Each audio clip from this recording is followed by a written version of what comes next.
Well, hello, my beautiful, absolutely gorgeous fans, and welcome to another one of our live streams of What Will 4Kids Do This Time? Hello, my darlings. I hope the past 2 weeks have been treating you fairly well. I do apologize for canceling last week's live stream. Huge friend emergency happened. Oh my god. Hello, my darlings. Hello. Frosty, my darling. Hello. Vista, Maria, Marlene. Welcome. Super happy to see all of you. But yeah, my darling. So, I'm very upset that I couldn't deliver last week live stream to you guys. But friends are important, and you know, you gotta help them out in any ways that you can, basically. And that's what I did last week. If only things went much better than I really want them to go. But yeah. Guys, I do apologize. I will not be going into details. After all, they're not media famous. They don't have any social media aside from the Russian VK page, so yeah. I can only say that I tried to help, they didn't listen. Oh well. But at least everything is okay. Well, hopefully, will be. Yeah. Kurosaki, my darling, hello. Welcome. Happy to see all of you. Happy. Hello! Alex, yes, honey! You had that Lex before, darling. Hello. Welcome back. Happy to see you too. Yeah, Frost. Yeah. We had a discussion last time when I came back. Ugh. Oh yeah. You guys know what's going on. But other than that, I cannot share. Privacy is privacy after all. Yeah. Yeah, Frost, you did talk about that before, right? Ah, hey, Christopher, hey. Have you considered doing a token reaction to one of the first dub spin-offs? There's a dub spin-off? Honestly, I've never heard about it before. Maybe if we're gonna have a live stream with April Fools, why not? Oh, I see, Maria. I see. I'll be wishing you happy birthday once we'll get closer to your date. Okay? Yeah, honey, that's really nice, sweetie. Very cute. Okay, my darling. So, today we are finally watching probably one of my favorite episodes. Again, when it comes, I keep on saying that it's one of my favorite episodes because I have so many favorite episodes. I have my top episodes and I have my favorite episodes. And today is one of my favorite episodes simply because we get to see Atem for the first time summoning Osiris. Oh my god. Oh, it's so freaking beautiful. I love the animation that was done for that moment. And especially how it was done in the manga. Oh my god, every time I look at the pages, I have chills. Sensei has done a remarkable job. It just gives me chills. Oh my god. So yeah, I am super excited for today's episode because Jesus freaking Christ. I really pray to all the Egyptian gods that 4Kids will not destroy at least this moment. Like, come on. This is the moment where your main character can beat the badass and summon the Egyptian god. You cannot destroy that. Right? But then again, this is 4Kids we're talking about, so... And they already sung solo in the first episodes, in the major episodes, where we had the badass mode for Atem. So it's very possible that they could sink even lower. I guess we're gonna have to see and find out. But yeah. Capsule monsters. We're we're gonna get to capsule monsters once we actually get to where they are supposed to be in the continuity, which is like after Grand Prix, I believe. Because Atem and Yugi, they're both already like wearing the black choker, and Atem started to wear that only after the Grand Prix. So I think that's the placement for capsule monsters, so that's going to take us a while to get there. Okay, Beast, no problem, honey. The 4K's version of 5GX or 5Ds. Oh god. I'm not too fond of GX, but I really don't want to touch 5Ds simply because I enjoyed 5Ds. Okay, maybe not the last seasons, but the first seasons were so freaking amazing. The Designers arc was so freaking cool, so... I don't want them to ruin Yusei for me too. They've already ruined Atem for me, okay?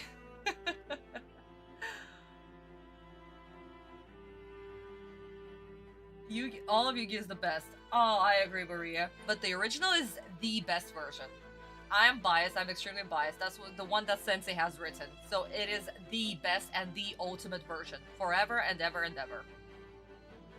Was what the summoning of this life for Sky Dragon enveloped the blimp and still widely regarded as well the... Yeah.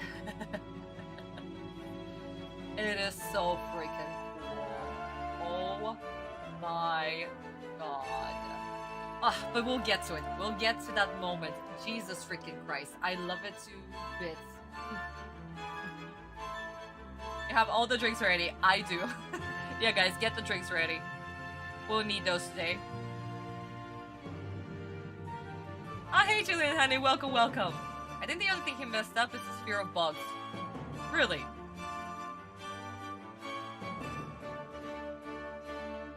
Fear of bugs. Who had fear of bugs?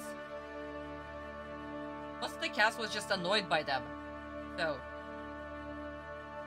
if you guys are talking about capsule monsters, I barely remember capsule monsters. I remember it had something to do with them being stuck in a pyramid in Mexico, in India, wherever. I really don't remember. And there was Alexander the Great, and Atem used his monster to basically become a Digimon.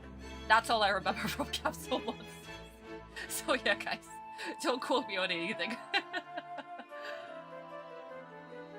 I said this much for GX. A couple of neat little riffs in DM music, and then it comes up. The older Yugi sounds exactly like Pharaoh. Really? The first episode? But Yugi sounds like Yugi in the Japanese version. He still has his Yugi voice. I guess in the 4Ks they decided to give him Atem's voice. Who knows? I don't. Our roleplay where Atem is member. Ah, yes, yes. Rex, honey, you did tell us about that. You did start with Zexel. I see, Maria, I see. You said the fear of bugs in the first 2 episodes. And amnesia. Why? Why? Can somebody explain this to me? Why? Why would you say have a fear of you know what? Why am I still questioning 4Kids? Jesus Christ. Why am I still questioning 4Kids? Oh my god. And I didn't even watch 5Ds yet. 4Kids version. Wait guys, since we're already talking about the best series of all time, let's talk about today's episode. And of course, which studio has done today's episode? We are at the end of our rotation, 5th spot in the rotation, so please tell me which studio is doing today's episode. We of course have Yumeta, we have... I am misspelling today, wowsy. We have Sunshine. What is wrong with my fingers? Sunshine. Gala. And Dawn Gun. No, my darlings, please do tell me. They're the 5th ones in the rotation. So, who is it this time? Which studio is doing episode 84? And let me tell you guys, you all love this studio way too freaking much. Way too freaking much. And oh, a card called Monster Reborn. Reborn the Monster. They make fun of Fork as Monster Reborn. Yeah, we had a whole thing about that, Maria. But in the early live stream, when they did the whole thing of Reborn the Monster, that crap. Oh my god, I want to choke on that. And then they had the whole accessory card thing. I still remember it. Accessory card. Jesus Christ. Do arbitrary height intention against a random jobber who uses insect card. Oh my god, Christopher, no, why? Fallen, first of all, hello, welcome to live stream. I haven't seen you on here in such a while. So good to talk to you. And also, congratulations on finally finishing rereading the manga in Dark Side of Dimension. Of course, you're talking about the Transcendent game, I believe. And your loaded ideas for a sequel series. No freaking way. I mean, I know that you're doing a fan series as well, so it's really, really cool to see what you'll come up with. We also need to collab. Like, on one thing, we definitely need to collab. And speaking of which, guys, those of you who are subscribed to my Boosty page, since Fallen is here, Vista will be back in a bit. Guys, we're once again tied in the poll. I cannot start working on on chapter 1 and finally start, you know, creating motion comics if we're gonna keep on tying on it. So yes, my darlings, please, somebody used to break the tie. Jackie for some reason is not participating in the poll. I don't know why. But either way, my darlings, we definitely need to break the tie. Because another month is going to pass and I still haven't started working on that. So yeah, guys, we definitely need that. Also, my darlings, in 5 days I'll be posting the next page to YUUGI, so that will be up on my Boosty. The link is in the description as well as in the pinned comment. So please, my darlings, go check it out. Start reading YUUGI Chapter 2 today. Oh, Chapter 2 of Volume 3, if I'm correct. Technically correct. Correcting myself. I am mumbling today, aren't I? Okay, guys, so far we have Sunshine in the lead, then closely followed by Dangan and Yumeta, and Gallop is not getting any love today. I wonder why. I wonder what's going on.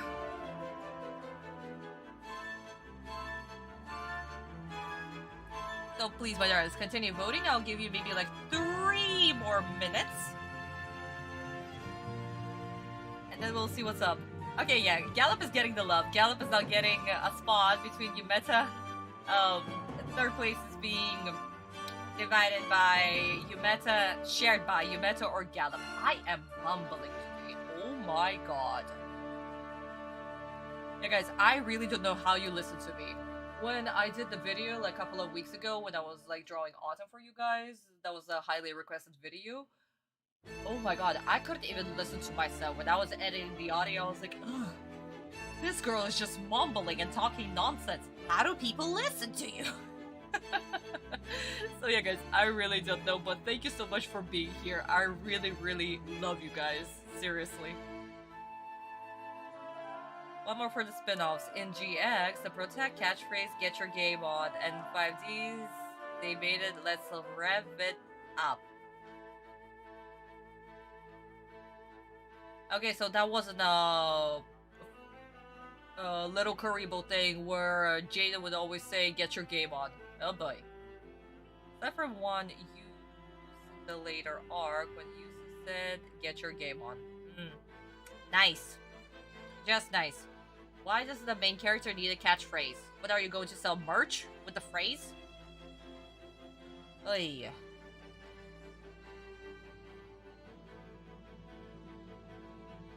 Ah, I see, Rex. I see, honey. Down for a collab. We definitely should, honey. Seriously. We need to think of ideas, though, how we can collab. If we won't be able to do chapter 1 together, then maybe we should collab and just do something else. Very possible. Okay, guys, so I'm going to end the poll in 5, 4, 3, 2. You still have time to vote, and 1. Okay, my darlings, let's see. Yes, we are at the end of our rotation, but there's a huge but happening. Since we're at the end of the rotation, Dangan cannot be the studio which is doing today's episode. Absolutely not. They're in the beginning of the rotation. That's first. Second, Meta Company, they're the last ones in our rotation. They're the last studio in the rotation. They're the 6th. We're currently on 5. So that leaves us either with Sunshine or Gallop. My darlings, the previous episode was done by Sunshine Corporation, by the amazing Hirayama Sensei. And as we know, no studio does 2 episodes in a row unless it's a filler or a recap. Then they can get an additional animation director who will be able to, do it quickly, basically, or like a one-time gig. So that leaves us with the only person who voted for Studio Gallop. Congratulations, my darling, you got it right. And today's episode, not only it's probably one of, no, not the favorite episode from season 2. I still like when we first got introduced to Osiris. The episode that was made by Kagami Sensei, that is my favorite episode from season 2. But this is like the close second or third, I would say. Because again, Atem is summoning Osiris. That is so freaking cool. And this episode is done by an animation director that has been with us since the beginning. And it's his last episode. Yeah. It's his last episode, my darlings. This is the last episode that he was the director of. And he will be leaving us. So, who is this absolutely amazing animation director? Is it Kobayashi Sensei? Is it Sugimoto Sensei? Is it Mitsui Sensei? Is it Kagami Sensei?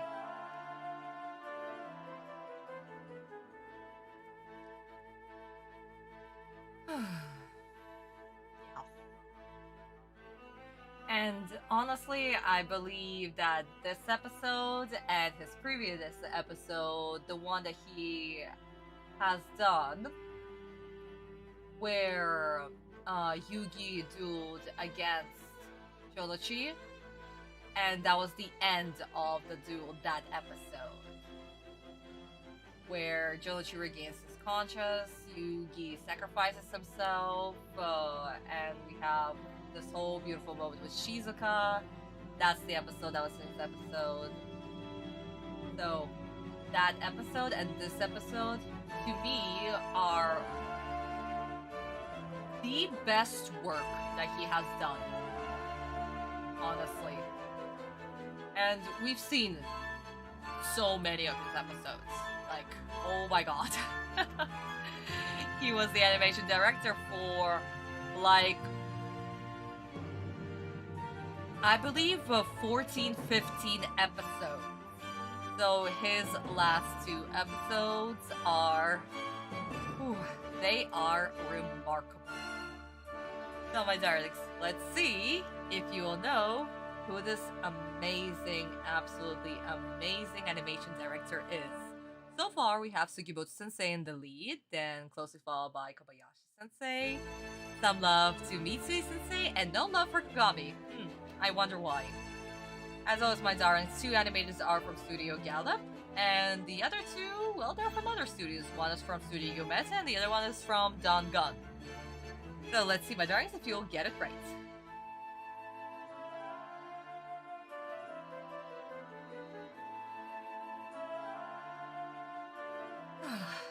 But yeah, today's episode should be remarkable. I am so excited to see it again. In Japanese version, of course.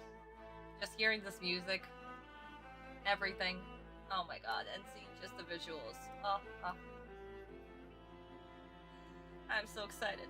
And I seriously, I pray to God that 4Kids are not going to ruin it. I really pray to God. Yuki-chan, honey, hello, hello, hello. Welcome, welcome, welcome, sweetie.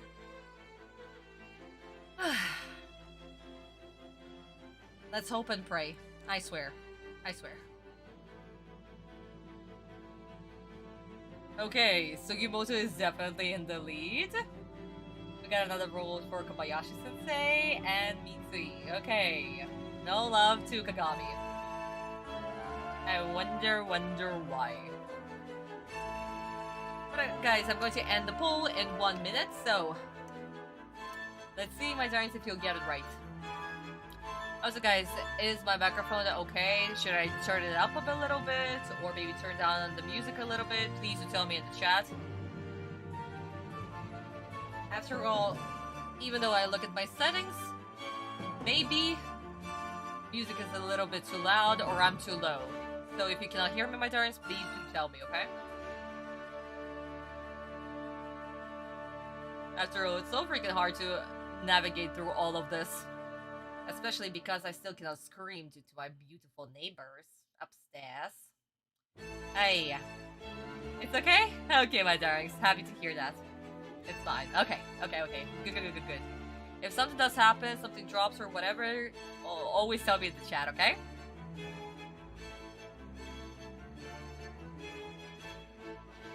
Okay, my darlings. I'm ending the poll. 5, 4, 3, 2, 1, and we are done. Okay, my darlings, so let's see if you got it right. Good that Kagami-sensei today did not get any love, simply because, sadly, he's not from Studio Gallup. No, he's from Yumeta Company. Mitsui-sensei is from Dungan. So, sadly, no. It's not his episode today either. And that leaves us with our 2 animation directors from Gallup, Kobayashi-sensei and Sugimoto-sensei. Who is it? You know, one of them joined us very recently. And the other one has been with us since episode 3, I believe, or 4. But yeah, all the way from the... Actually, no, 4, because the rotation was different, so yeah, he was the 4th one. Yeah. Probably episode 4. I'll need to double check, guys.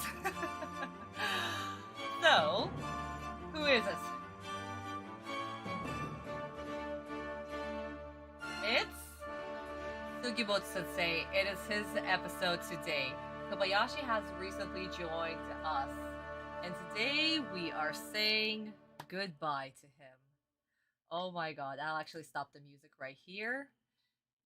Yeah, it is his final episode, and it's so sad to see him go because he is absolutely remarkable. He is my second favorite animation director from Studio Gallup. His work, his episodes, you can immediately tell that these are his episodes. His unique style, the way that he holds the frames, the timing, the character design, everything. It's just him. And it's so perfect. And I love it so freaking much. And sadly, yes, we're saying goodbye to him. And he will be replaced by an animation director that has done a recap episode, my darlings. Our second, or no, actually, no, not second, first recap episode, yeah. Technically speaking. Yeah, it was the first recap episode. And he will be with us. The next animation director, he'll be with us until the end of the series. And he was also the one who continued working on Yu-Gi-Oh! Doing GX, 5Ds, Zexal, Arc 5, Raids. He participated in all of them. Yeah. but we'll be talking about him once this episode will hit, which is episode 90.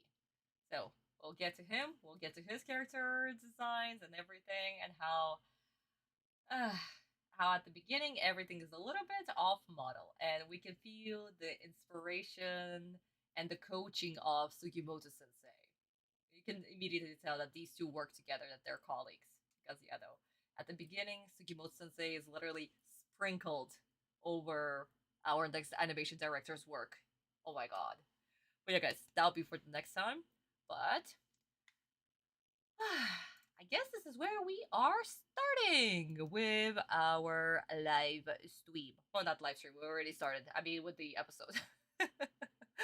But as always, my darlings, please, sweeties, if you, my darlings, have not liked this video, please do like this video.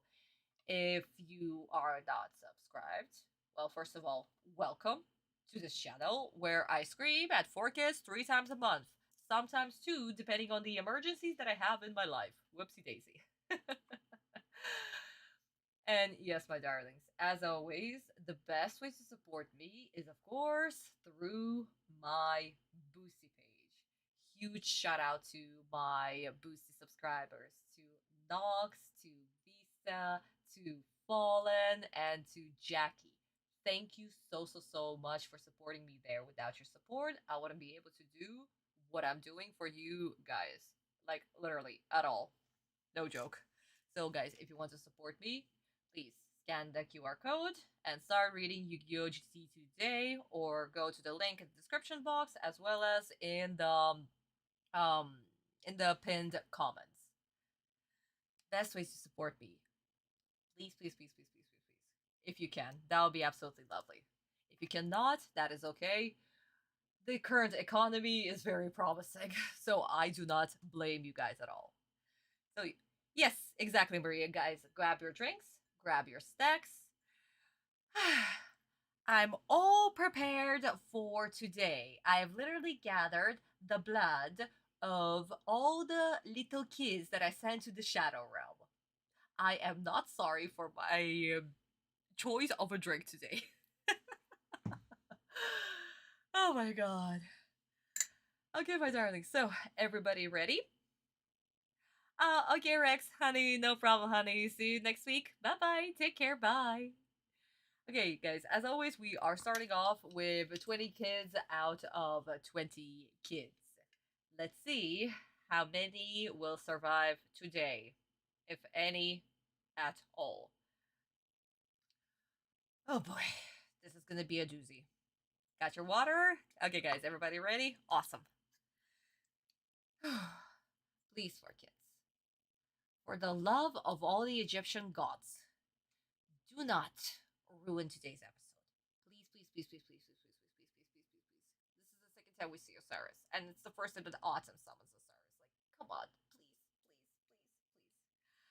please. Okay. The court is officially in session for episode 84. Guys, we're ready? Let's go. I'm not afraid of the filler arcs too much, Christopher, to be honest. I mean, the last virtual arc was... ugh. And hopefully Noah's arc is gonna be better. I mean, we'll see. Okay, guys, ready? Let's go. 3, 2, 1.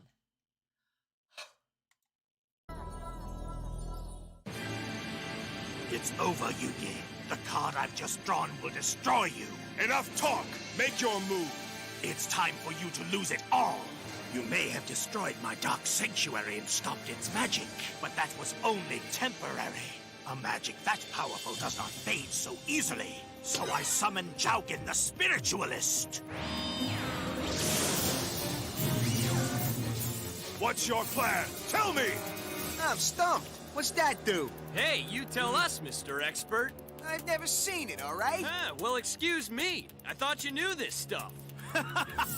By sacrificing one card in my hand, I can use Jaugen the Spiritualist to destroy all specially summoned monsters on the field. No way! Since Yugi summoned Dark Necrofear with a magic card, Bakura can destroy it. But won't that release the dark magic thing with all the eyeballs like last time?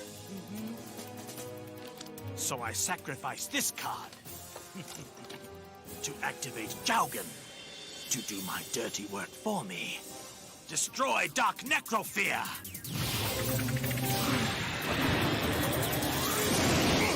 You've sent Dark Necrofear back to the card graveyard. That means one thing. Yes, Dark Sanctuary is returning and covering the field once again in its powerful magic. This will allow me to play the fifth and last letter of the Destiny board, spelling out its complete message. A message that will end this duel in your defeat, Yugi. It all happens in one more turn, so prepare to say goodbye to the Battle City Finals and so much more.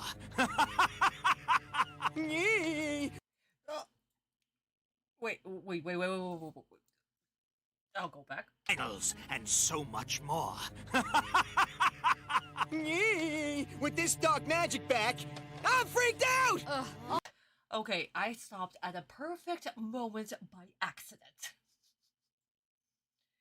And I wondered where little Karibo got the whole "nyeh" thing. I see. Here.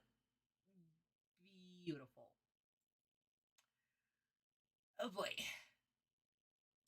Oh boy. Okay, guys, so we are off to actually not an okay start, I would say. It's fine, aside from this episode looking very contrasty for some reason. I don't know why we have this horrible contrasty filter on them. It's not a pixel filter anymore, but the contrast of this episode is absolutely disgusting. I don't know what the hell 4Kids were thinking, but I don't know. So guys, okay, so we are starting off with monster edits and censors. Because I am still so freaking mad that Dark Necrofear has lost its doll and she looks absolutely horrible. Oh my god. And it keeps on getting worse because in one of the frames, her hand was literally melted. Because the head of the doll was right here. So what did they do? They just covered the head of the doll with the same color as Dark Necros. And that's it. Yeah, no. Her hand was just like a, I don't know, like a piece of shield or something. So yeah, no, absolutely disgusting censors. That's first. Second, the final part is just no. And the Ouija board still looks blue as hell. So, where is the religious censorship? Where did that go? Random explanation, 4Kids dialogue. Wait a second, we guys don't have religious censorship? Really? Did I remove that by accident? Oh, crap, I might have. Okay, I'll just call it a random screen edit. Random screen edit with the Ouija board. Fuck it. Oh my god, okay. And again, because of the word final, because we cannot spell the word death. Kids are terrified of death. And because they're terrified of death, that means that we are removing all the violence. Because ha ha ha. So yeah. The only props that I'll give to this episode, Atem said everything that has been going on in our minds. Stop talking. Exactly. Stop talking. Get on with the duel. Just do something. Oh. So yeah, no. That just 3 kids decide to join their brethrens in the Shadow Realm. Whoopsie daisy woo. Guys, can somebody keep the countdown in the chat before Visa comes back? Fallen Honey, can you do that? Or Frost if you're still in the chat?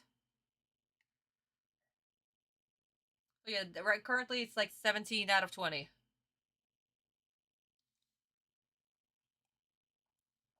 You're getting tournament flashbacks, oh no. And it's not even worse. The worst for now. Also, guys, this whole move that just happened right here.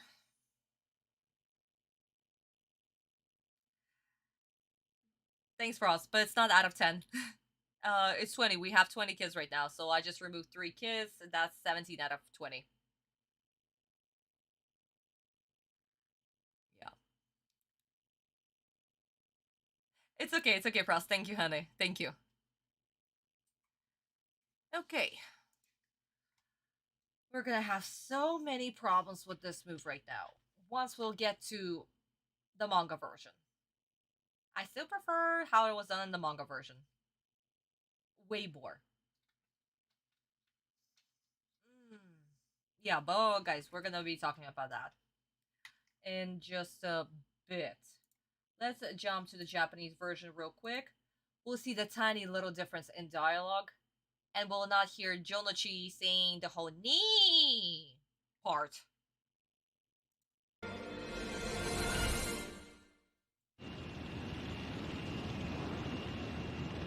Wow, silence.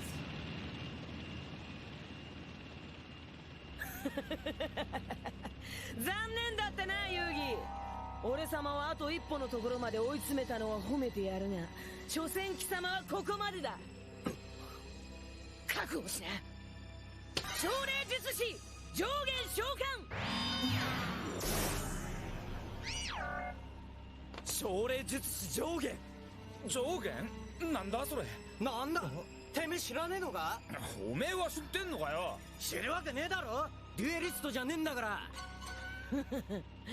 このモンスターの効果は手札1枚を捨てることによってフィールドに特殊召喚されたモンスターを全て破壊する。ってことはそう、遊戯が死者蘇生で特殊召喚したダークネクロフィアが破壊される。ダークネクロフィアが破壊されたらまたダークサンクチュアリがこいつを墓場に捨てるぜ。奨励術師上限フィールドの特殊召喚モンスターダークネクロフィアを破壊せよ。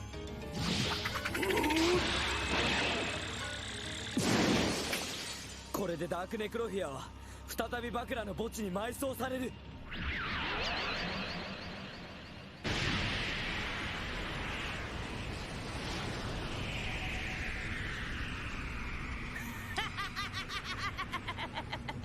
そうさ遊戯。ダークネクロフィアが再び埋葬されたことでフィールド魔法ダークサンクチュアリの効果が復活した。これで俺様はまたトラップ魔法カードを10枚まで置けるようになったぜ。また薄気味悪いフィールドになっちまったぜ。バカ、ビビってる場合じゃないでしょ。このままじゃ遊戯は残りワンターンで負けちゃうのよ。遊戯さん、遊戯。 Okay, too many Yugis. But anyway, darlings, oh my god. The dialogue is simple, it makes sense. Bakura was straight to the point, the gang was straight to the point. My exploit was going to happen. Bam, bam, bam, here we are. Wow. And actually, Honda made a hilarious joke that did not work in the 4Kids version at all.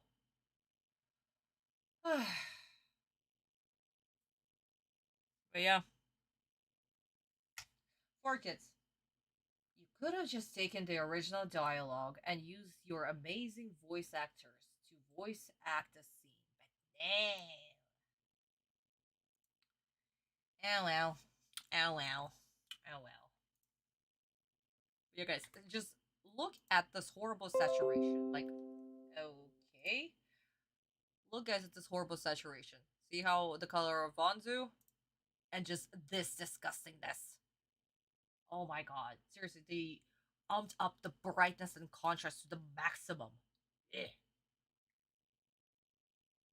Another infamous example of US being stupid with violence. In Star Trek movies, aliens get struck and hurt with bloody messes flowing in zero G. This would have been given movie an R rating. They changed the blood, obviously CG purple because alien.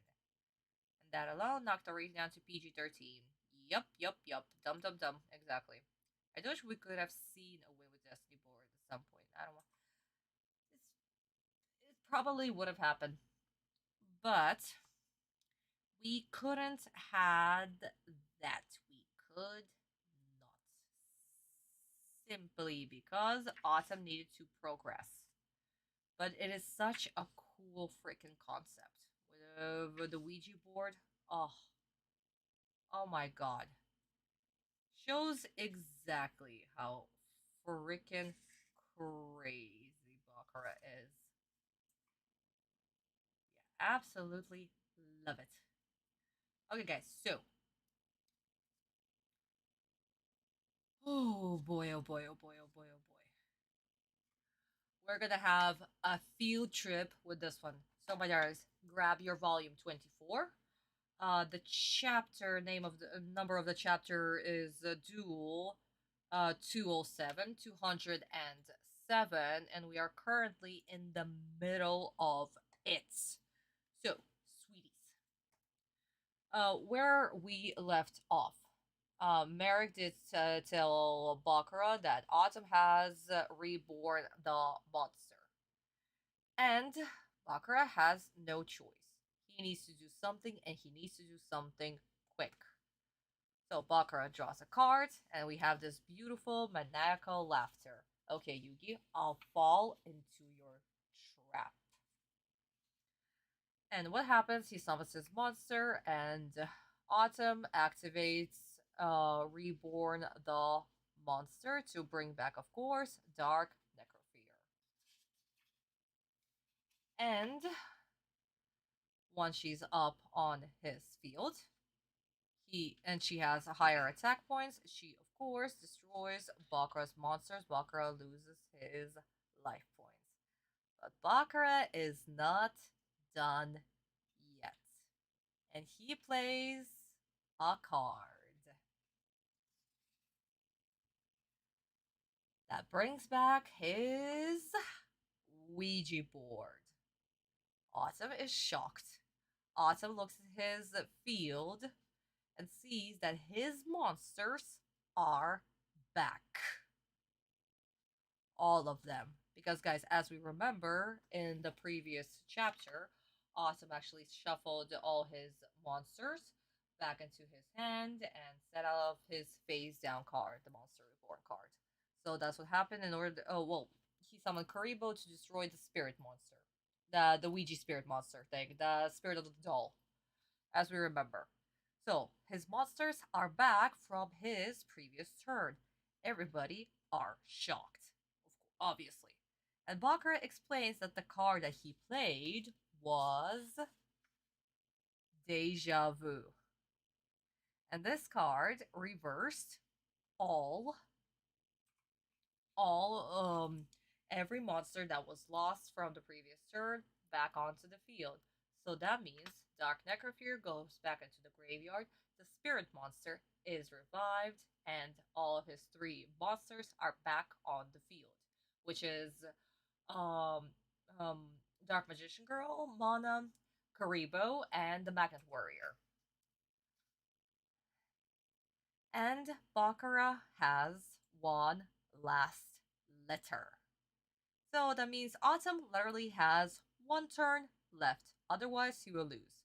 Atem does not get the cards back that he already used. He doesn't get any spells or trap cards that he used in his turn. So no Monster Reborn, none of that, all of it is gone. So yeah, absolutely screwed if Atem somehow does not get the only card in his deck that he needs. He will lose. 1 chance. 1 chance. So yeah, guys, as you can see, absolutely different than how it was. I don't have any pins anywhere. Oh boy. Okay, we got one with the flower. Absolutely different. The animated version is ridiculously different from the manga version. And guys, like I said, I prefer the manga version more because it makes sense for Bakura's character. It makes sense for Atem's character. But because we need to play by the anime established rules, anime only rules with the whole 5 monster zones as well as the 5 spell and trap zones, yeah, we need to do that. So that's why we have these rules that are like this, and the Ouija board is a whole field spell basically. So yeah, quite fun stuff, I would say. Absolutely fun. Oh yeah, but it is what it is, my darlings. So if you like the animated version, no problem. It's still a really cool concept. If you like the manga version, good. Okay, guys, I'm extremely biased. I always prefer Sensei's version simply because it really makes sense. And there are no inconsistencies when it comes to duels, especially. Because they're not making up rules on the fly or to adapt it to the dual disc version that they have in the animated version. So, yeah, there's a lot of that. So, a lot of misplays happening a lot of the time. So, but again, we cannot blame storyboard artists, nor can we blame the script writers, nor can we blame the animation directors for that. It's something that they had to do, basically, to adapt it to the audience. So, my darlings, let's enjoy both. Let's enjoy both versions. Everybody has done a remarkable job. But Sensei's still the Bible. He's superior. He's the god. Okay, darling. So, this is it for the differences in the. Yeah, this is all the differences, actually, guys.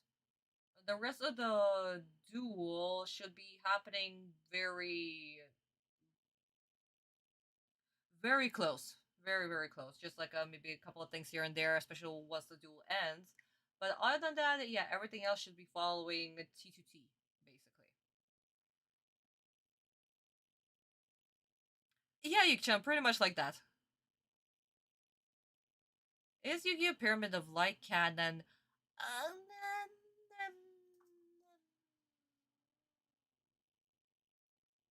I mean, it's kind of, sort of, not really canon to the animated version. I mean, there is a Japanese version of it, and a lot of Japanese people did see it, and there's a whole book that Tsuji Sensei has written of how he wanted the original movie to go and the sequel and how Anubis works and everything. So I would say to the animated universe, it is canon, even for the Japanese audience. But it's not that popular, so a lot of people tend to skip it. So it's fine. It's okay. Bonds Beyond Time is technically more canon to the Japanese audience than the Pyramid of Light. But it's fine. It's fine. But 4Kids, I mean, 4Kids did actually request this movie, and it was given to Gallup to Tsuji Sensei to be the animation director of. So yeah, it makes sense. It's their basically project. At least they actually give it to Japanese people, so it would actually follow the canon lore that the studios have already set up. Not sure how it went for the 4Kids version, since I've only seen the Japanese one, but we'll see. Once we'll finish, guys, with Battle City, we're gonna watch the movie. And I don't know how many streams it's going to take us to actually finish this movie, but probably we're just going to do it in parts or something. Like, this scene, and this scene, and this scene, and this scene. I don't know. We'll see.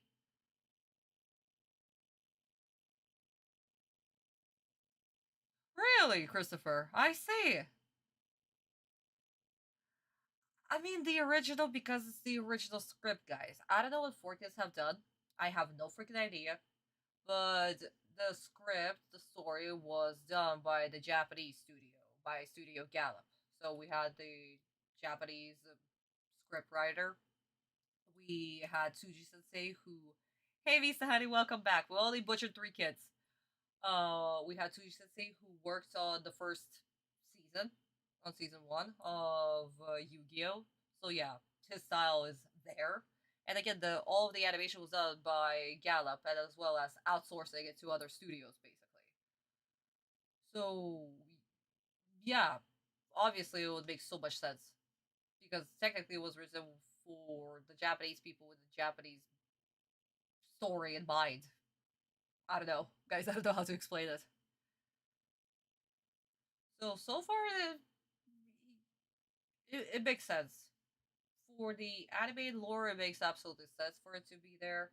I still have my problems with Anubis because why is Anubis a bad guy? I guess we want to have devil. Maybe Forkus specifically requested a guy that was supposed to be a devil or something. I don't know. But yeah, like in ancient Egyptian mythology, there were no bad gods. They all served a purpose. So you know. But we'll get to Pyramid of Light once we'll finish with season 3, basically. Really. Rocky and Looney Tunes. I see, honey. Okay, guys. Let's get back to episode 84 and see how hopefully 4 Kids will not ruin at least Marik's dialogue that's about to happen right now because he's the smarty pants here. But anyway, we'll see. Let's go, guys.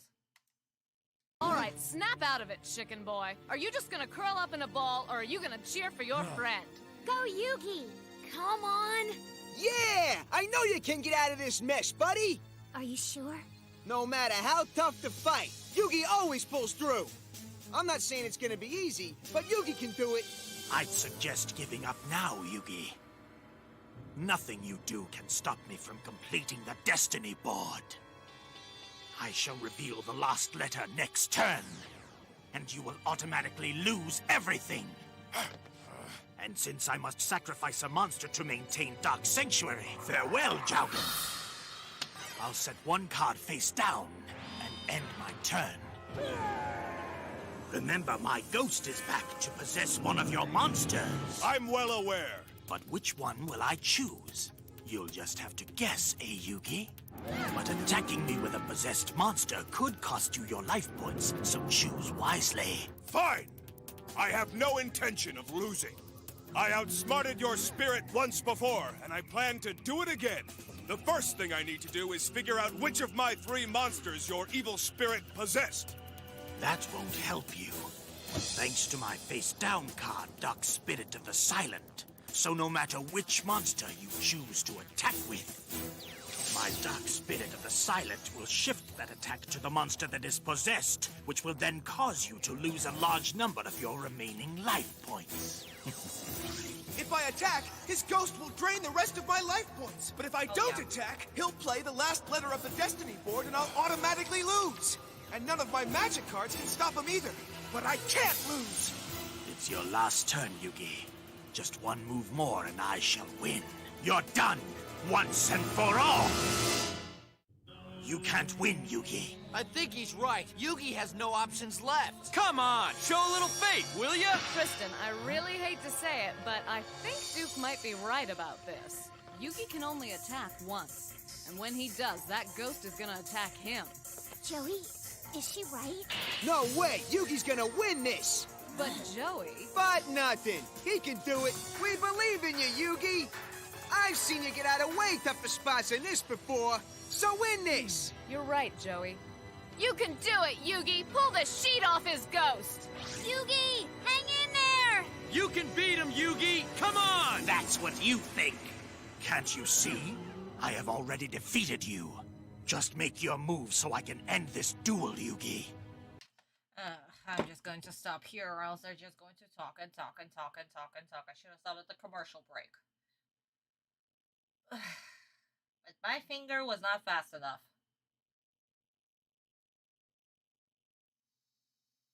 Where do I begin?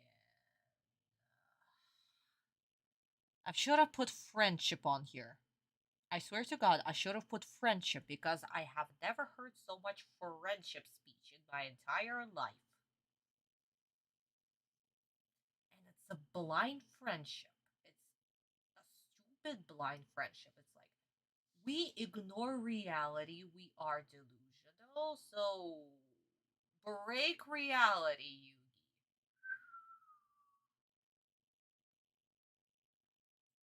Yeah, it's like I'm reliving last week.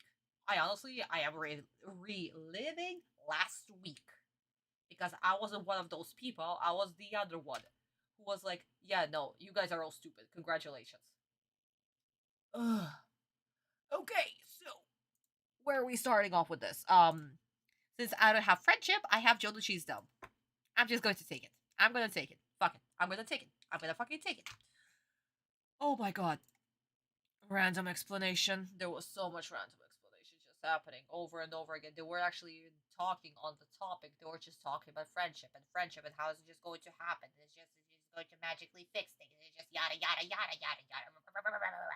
Why? Why is it needed there? Why was it needed there? Oh my god. I honestly feel like crying. And again, Yugi just... Little Yugi, 4Kids Yugi, just butting into Atem's head. And every time I get startled by him, I'm like, oh yeah, you exist in his head. I forget. Oh my god. Like the moment Yugi starts speaking, and all he's saying, I can't lose, I won't lose, I cannot lose. No shit. But what's your reason? What's your reason? What's your motivation? Why can't you lose? What is the motivation?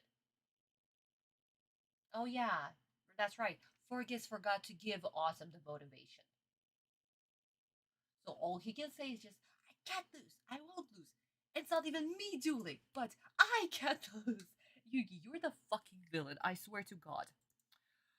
Oh my god. So... yeah, you know what? Yeah, Yugi's the villain. Hugging all of Atem's glory. Atem is not even making a decision once again. I know, guys, that they are connected, and they're like doing the whole shared mind thing or whatever it's called, but it still sucks and I hate it. Why can't Atem talk in his own head? So yeah, Yugi's the villain. For fuck's sake, Yugi is the fucking villain. And monster sound effects. Because that whole ghost was making the whole noise.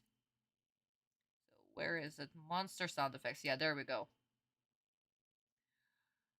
Ay. Yeah. Just, yeah.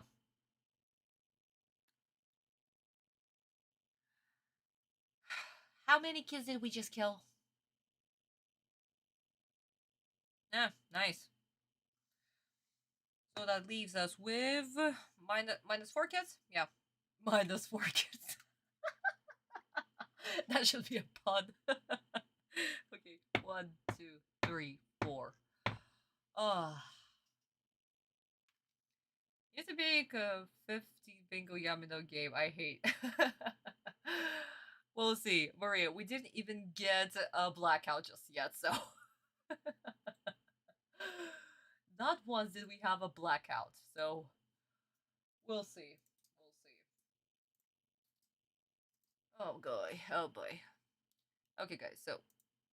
let's jump to the Japanese dialogue, and actually we are not going to be jumping into the manga version, because there is nothing. This whole scene is actually done to pan out the runtime, basically. That's the only reason why. So, we'll just listen to the Japanese dialogue and continue on with 4Kids, okay? Yeah, 俺は最後まで遊戯を信じるぜ。お兄ちゃん。ワンターンありゃ十分だ。遊戯は絶対勝つ。今までもそうして勝ち抜いてきたんだ。俺様のオカルトコンボを破る方法などあるまい。次のターンでデスの5文字が揃う。死の宣告を受け死ぬがいい。上限をダークサンクチュアリ継続の生贄に捧げ、リバースカードを1枚セットしターンエンド。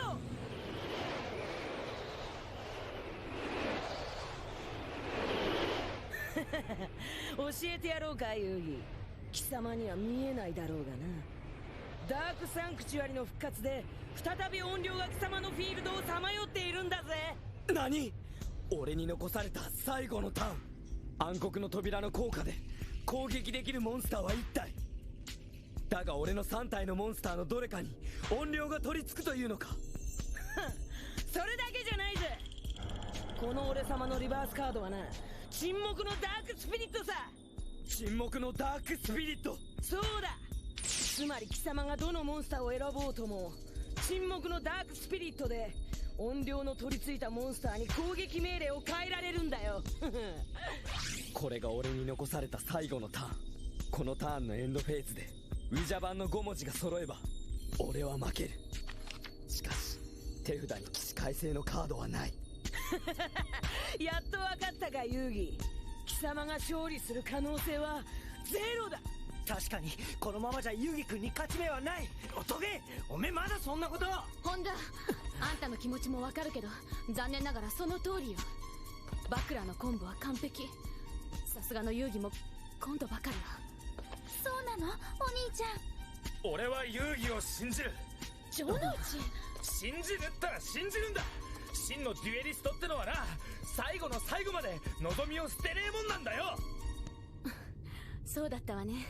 確かに遊戯はこんなところでやられる男じゃない。遊戯頑張って。絶対負けんな遊戯。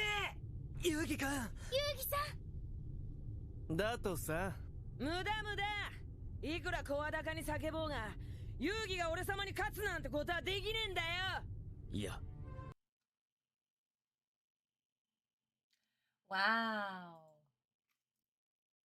What can I say? Atem is cornered. Bakura did corner him. He even explained that no matter which monster you choose, it doesn't matter. I will still strike you. That letter, that final letter, will be up the moment you say turn over. Beautiful. Beautiful how it's supposed to be. And the friends are not blindly just cheering him on. They see that, yeah, no, it's possible he will lose. That it's there. They don't want to believe it. They don't really, nobody wants to believe this, right? And only Jonichi here is like, I still believe you. You're a true duelist. I believe you. You can make this one turn. You just need one turn to make impossible possible. You know? Because Jonichi has done this before. Atem has done this before. A true duelist will find a way. So it's not just plain belief of Yugi somehow miraculously win. Yay! We are cheering on you. I need pom-poms. Guys, seriously, I need to buy pom-poms. We are cheering for you. Go, Yugi, go! I don't know. But it's there. It's beautiful. It's how the friendship is supposed to be. Yeah, you're thinking about the possibilities that, yeah, no, this will end well. But you still want to believe your friend. You're not ignoring reality fully, like a freaking idiot. It's not delusional. They're not delusional. Oh my god. And then people wonder why everybody's so sensitive nowadays and have mental health problems. Gee, I wonder why. If we all continue believing in the delusion and completely ignored reality, and then when reality hit us with a whip to our face, we'd go like, oh, this life sucks. Everything sucks. And break down. So honestly, bitter truth is much better than delusion. Oh my god. Seriously, I am getting last week flashbacks, I swear to god. And what's up with the player today? He's like, keeps on jumping left and right.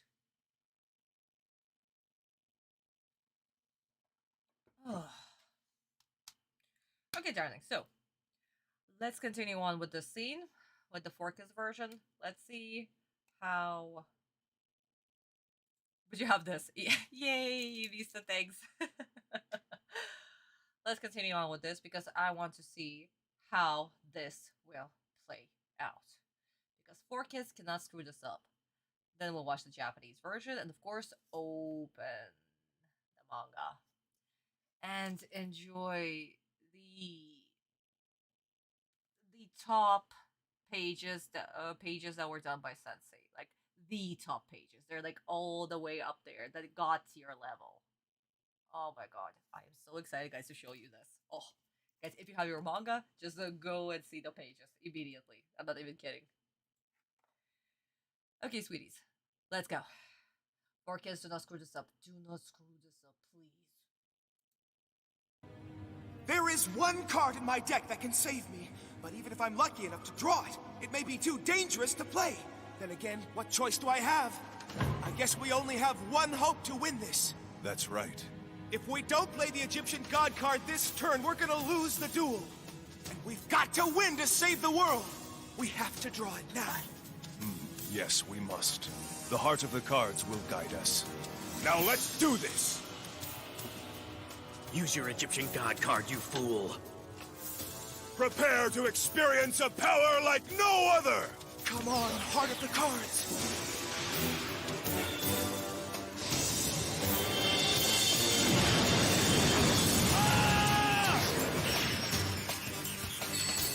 I sacrifice Dark Magician Girl, Gamma the Magnet Warrior, and Big Shield Gardner to summon the almighty Swiper the Sky Dragon!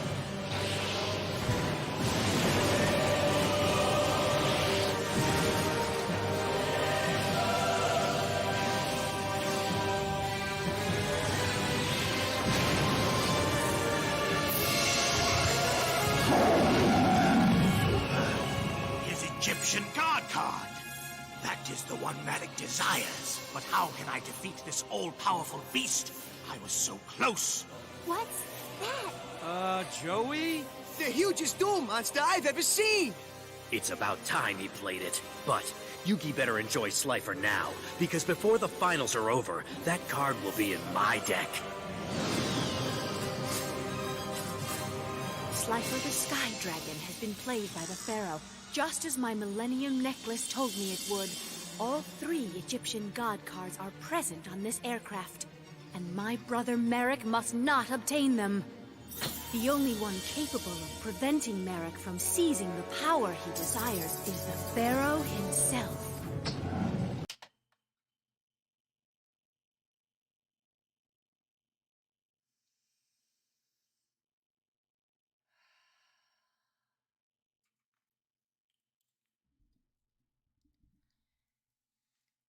The levels of my disappointment is... Actually, no.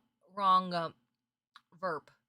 Has hit below the hell level.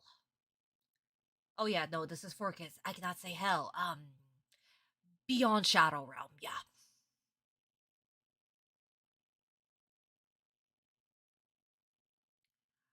We have so many problems with what I just witnessed. Also, why couldn't you fully freaking color the sand, huh? Why do we still have yellow at the top?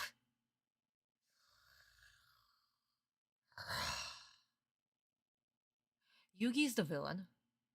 Yugi's absolutely the freaking villain.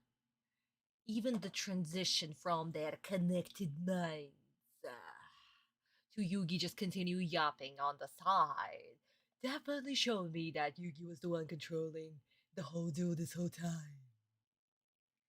And we gotta save the world and believe in the heart of the cards.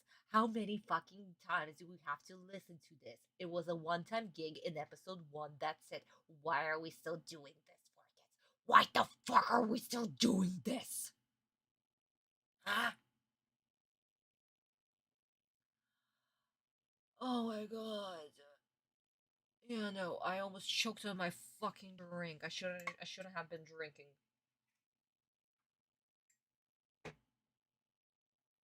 Oh, so that's first. Second, Atem once again has no freaking authority whatsoever. He's just following what Yugi says. He is literally following what Yugi says. Oh yeah, that's right, we have to do it. But apparently the god card is dangerous. But we still gotta do it. For fuck's sake.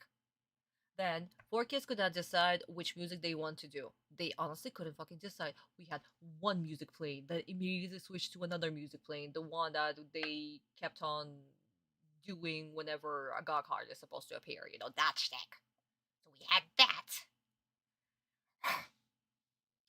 And, after not being able to decide which music they wanted, they also committed an ultimate sin. Why the fuck Osiris sounds like a goddamn tiger? Why did he have a freaking tiger roar? I'm supposed to be terrified of a little cat. That's apparently a dragon. Really? Oh. Yeah, guys, I'm pissed. And the worst part about it is, once again, I cannot scream! And I really fucking want to! So, that leaves us with what? That leaves us with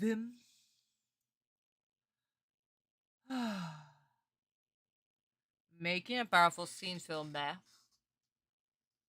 That was just plainly disgusting meh. And the eagle at the end. Oh yeah, Julian, they also had the, yeah, exactly. Eagle at the end. Fuck it. Oh my god. A 4 Kids plot. Because once again, we have the whole shtick of trying to take over the world. I need to save the world and believe in the heart of the cards. Fuck. Fuck my life. Oh my god. Dialogue that changes the original message. Because that's not what Yugi is fighting for. That's not what Atem is fighting for. That's not what anybody's fighting in all of this. And of all monsters, why does it have to be Slifer, the executive producer? Because, guys, as you told me, that was apparently the name of the executive producer of Yu-Gi-Oh! And he decided to insert himself as a god.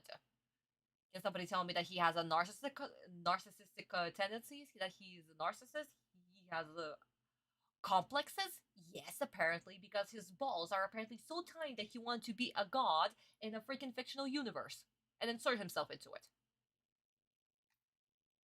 Oh my god. And the gang's reaction.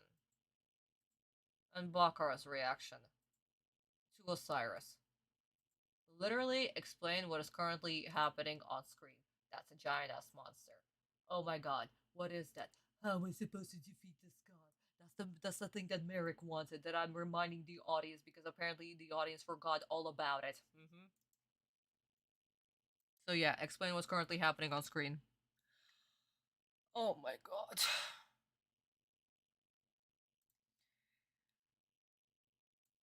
Yugi explains or comes up with the plot for no reason. Because all of Yugi's dialogue was that. Just now. All of it. And honestly, I hate the designs of how the god cards look in the English version. How Osiris just has random attack points. I know in the Japanese version it's still the same, but like, they look so poor and so bare and just so sad. And what about the Ra? And why was Ra also shown here? And why is it? I'm done. I'm done. I'm just done. I'm just done. I'm done. I'm done with the god cards. Guys, can you tell how upset I am? I'm almost in tears. I'm in tears because I have to hold in the fury that is in my soul. And it makes me feel like crying.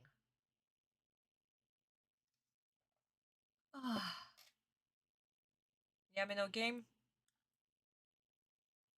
Guys, we hit a Yamino game. We hit a fucking Yamino game. Oh god. They ruined it. Guys, they fucking ruined it. How can you screw up the summoning of an Egyptian god with such a beautiful animation?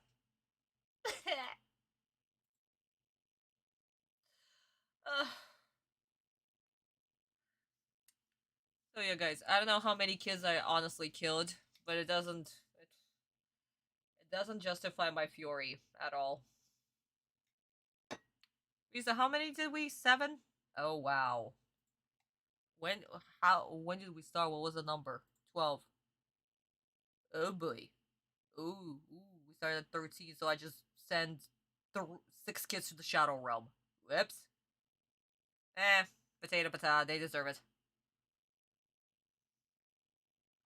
They're paying for kids' mistakes.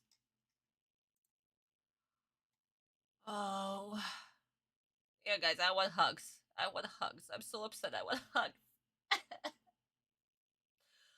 Oh my god. That's beautiful animation, narration for 4 kids. Yeah.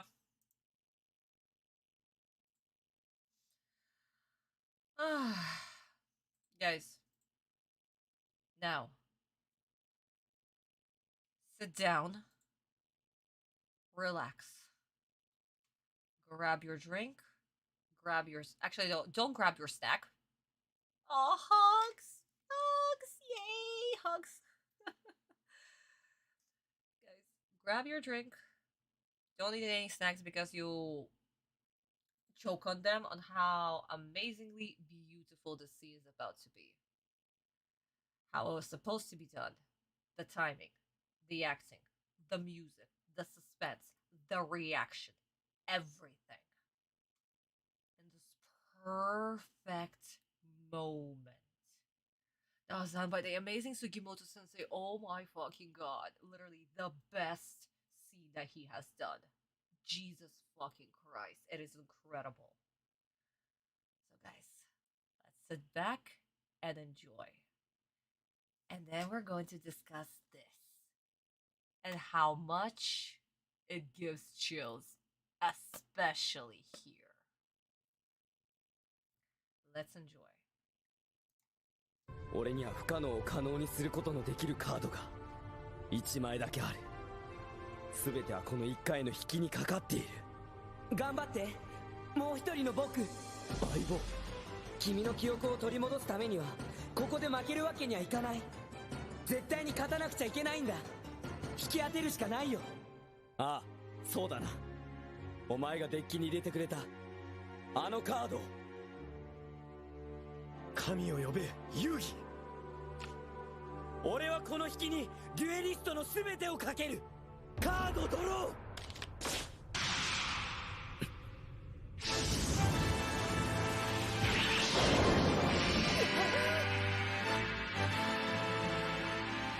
ブラックマジシャンガール、マグネットウォーリアーガンマ、ビッグシールドガードナーの3体を生贄に捧げ、オシリスよ、降臨せよ。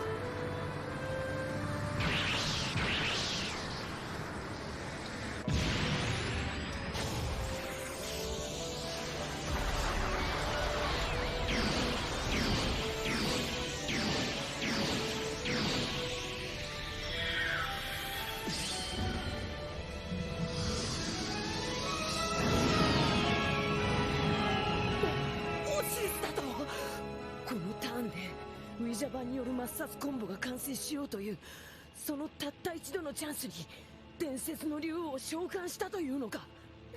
何？すげえ。これがオシリス。遊戯が持つ神のカードか。ラストターンで神のカードを引くとはやはり遊戯、貴様は俺が認めた最強のデュエリストよ。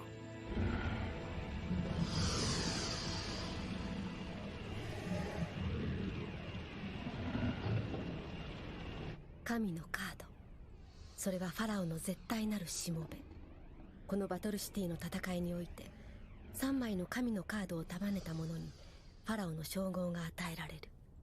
そしてこの試練を乗り越えた時、ファラオに失われし記憶がよみがえる。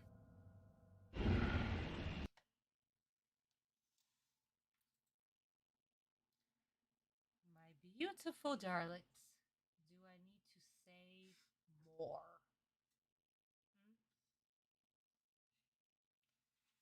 The chills, the atmosphere, the suspense, bam, bam, bam. All of it was there, and we felt this moment literally in our bones. That's how you timed the scene perfectly. No rushing, no nothing. Everything is falling into place. We literally see and react even with the side characters, with our cheering squad, with the gang, because that's exactly the feeling that we are also getting. We're like literally with them on that level.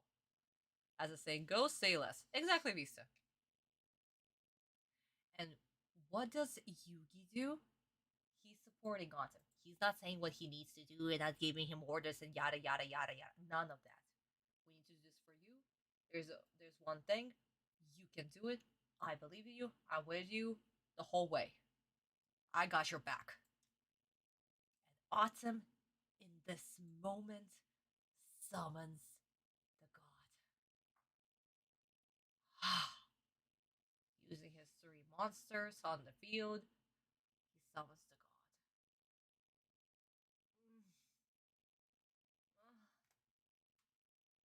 It's so beautiful.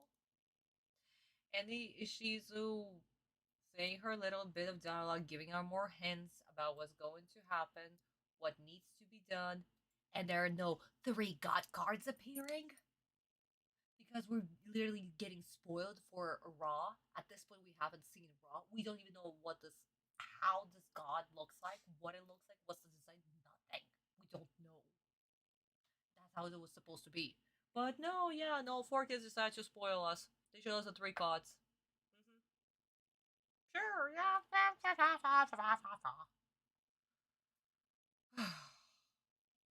I felt the wind hit me suddenly in the face. Yeah, guys, that's what you're supposed to feel. This is the god we're talking about. This is the god. And I'm biased, but I love Osiris. The design, the ability, everything. What it represents. Oh, it's so fucking great. Osiris is absolutely amazing. Obelisk I'm not too fond of. I really like the redesign that Sensei has done to Obelisk and giving him the crown, which honestly works so well with the design. So yeah, the redesign is so much better, and we see that redesign in Dark Side of Dimensions. Raw also is very interesting in design, but I guess I like the design more than the ability that Raw has. But we needed Raw to be the strongest, and we need to have the stakes going up and up and up and up, and do something that no dual monsters can do. 1 turn kill. Beautiful. Aside from Exodia, of course, once you'll summon him, you know? Ooh, trivia! This is the first and only time Yugi summons a god through the method of tributing 3 monsters. The other times will be through use of tokens. Oh yeah! Kurosaki, that's true. That's true. And technically this... Yeah. Oh my god. Yeah, you're correct, because what he'll be doing with Kaiba, that'll be different. But wait, he'll still use the 3 knights. Queen's Knight, King's Knight, and Jack's Knight to summon Osiris. I wouldn't consider them to be tokens, you know? Interesting. I'll need to think about it, actually. Simmons behind Big Bear. Aww, thank you, Christopher. Thank you. Oh. Yeah. Guys, this is how you do a scene. This is how you do a scene. And you remember it forever. And the addition that Sugimoto Sensei went through, especially with his storyboard artists, to see how Osiris envelops the blimp and the feeling how massive Osiris is. Oh god, it's so fucking great. Oh my god. Yeah, no, guys. I love this episode too freaking much. And 4Kids ruined it. They ruined this whole scene. What the fuck are they going to do with Bakura? Bakura is supposed to die in just a couple of minutes. Well, not in a couple, maybe like in 5. But like, what are they going to do about it? But we'll see. Okay, my turn. So, I hope that you guys are ready. Oh, more hugs! Yay! Hugs! Guys, I hope that you're ready. Because I saved the best for last. I save the best for last. Okay. The god tier pages that we are about to see. Let's go. So, what do we have? Bakura literally tells Atem that, yeah, no, there is no way to win. That Atem has no cards. And guys, also remember the number of the cards in Atem's hand, okay? Because once again, there is difference. There is difference in the anime version than in the manga version. So he has no cards that will be able to reverse this situation. And there's only one thing to do. And even Kaiba is worried for Yugi. So Bakura is already gloating. Okay, I need to cover this up. Kaiba is like, Yugi, summon the god. Atem hesitant at first, but with Yugi's support, we need to regain your memories. You must win this duel. I believe in you. And Atem draws the card.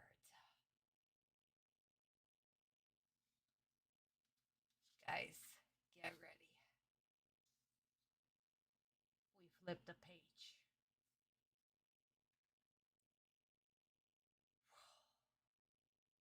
Atem summons Osiris. Abso-fucking-lutely gorgeous to spread.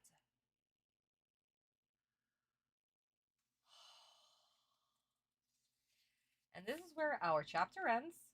So, next chapter, we start off with a little recap and we get another gorgeous page but done by Sensei. Where Atem summons the god, the highlights, the shadows, everything. We feel the atmosphere, we feel the chills. And we see Osiris. And Bakura is panicking that Atem was able to call upon a god when he was supposed to complete his Ouija board. The hell? And the god answered. And the gang, they are terrified. They're absolutely terrified. This is the first time that they see a god. They see Yugi's god. And Kaiba is gloating. Yeah, you were able to call him on your last turn. You are my true rival. You are a true duelist. And we have the exact same beautiful monologue done by Ishizu, where she's saying that the god has ascended, that once the pharaoh gathers all three gods, he will unlock his memories. And Atem is prepared to attack and finish this duel.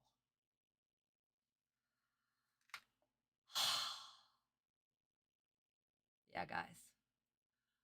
The god pages. Literally, they're god tier where they show Atem summoning a god. This is like the godception. But they're so remarkable. Oh my god. Oh my god. The chills. Fucking chills. Beautiful. Abso-freaking-lutely beautiful. Whenever I reread these pages, it's like the first time that I'm getting this like feeling, this tremor, the shiver, the chills upon my skin. It's like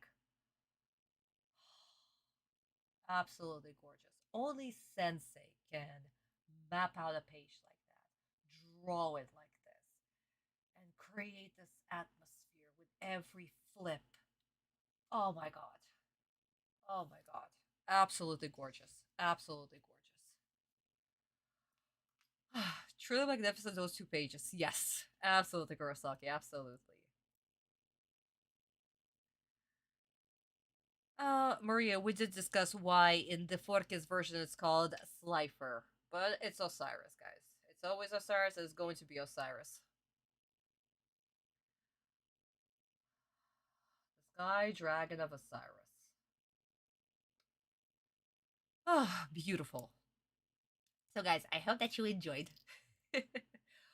Cat, oh, hello, honey. And you have missed the appearance of Osiris. 4Kids version that I want to absolutely destroy, kill, dissect into millions of pieces, put them in gajillions of coffins, and throw them in the Nile. Japanese version, where we felt every single chill possible.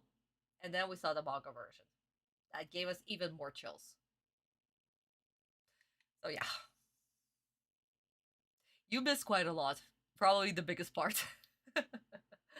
Well, actually, we'll see, because we still have Bakura dying bit happening, so we'll see how 4Kids will butcher that. Most beautiful thing for me is reading the manga and feeling like I'm face to face in the scene. Yes. That's what I feel in the manga when I see Egyptian gods, especially Slifer. Osiris, Yuki-chan, Osiris. Just the usual, why you crashing up the... Ali! Ali!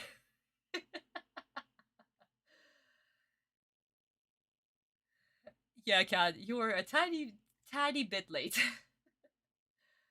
But it's okay, it's okay. You can always rewatch. There's always a rewatch option. Until 4Kids will decide to, I don't know,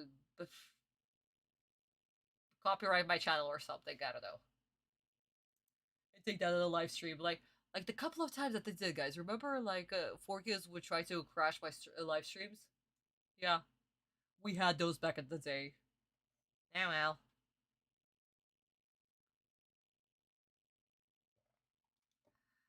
Okay, darlings. So, they've already done a poor job with Osiris. Let's see how they're going to kill off Bakura. And I really want to see the monologue that's about to happen. Not the monologue.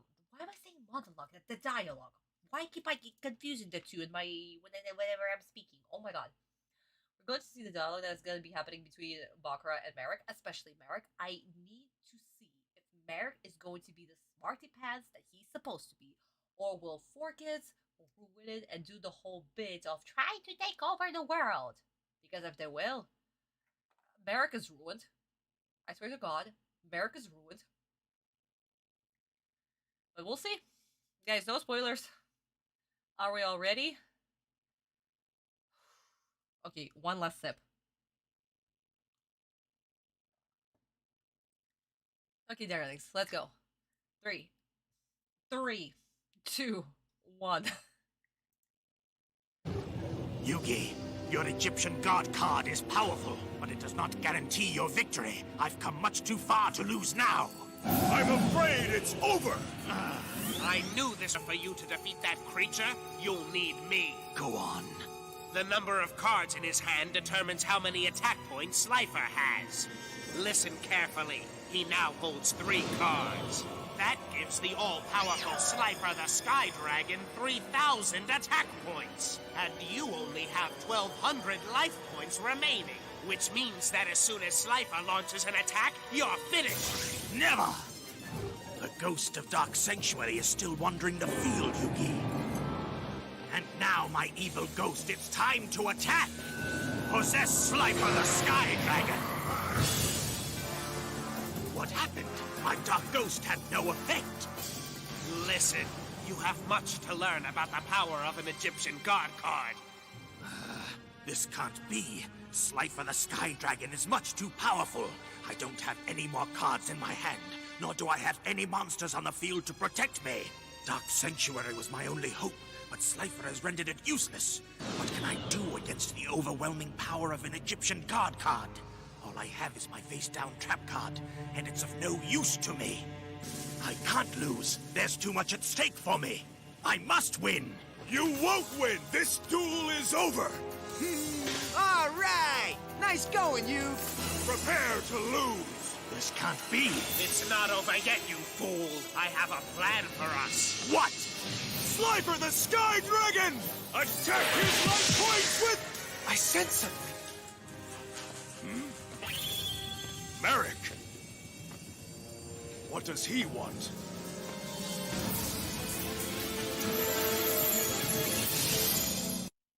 Perfect commercial break. Yay!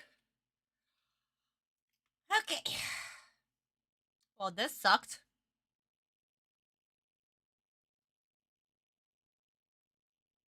What can I do against a god card? Pray. That's all you can do, yes.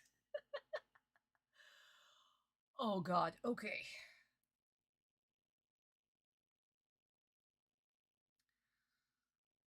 You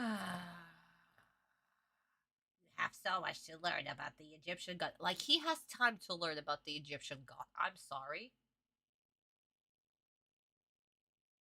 You did not tell him anything about the Egyptian god, okay? You need me. You need me and my mastery mind. You definitely need my mastery mind to help you win this duel, apparently. Ha. Yeah, sure, this is how this works, uh-huh. Oh, yeah, no. America's ruined. Fuck that. America's ruined. That's just... No. No. Also, once again, no jab at the voice actor. No problem. He's done what he could do. But how the fuck am I supposed to take Marik seriously that he's supposed to be the evil guy? Especially now where he's supposed to be helping Bakura. But all I think about is how annoying he sounds. So you know what, guys? I'm calling this annoying voices.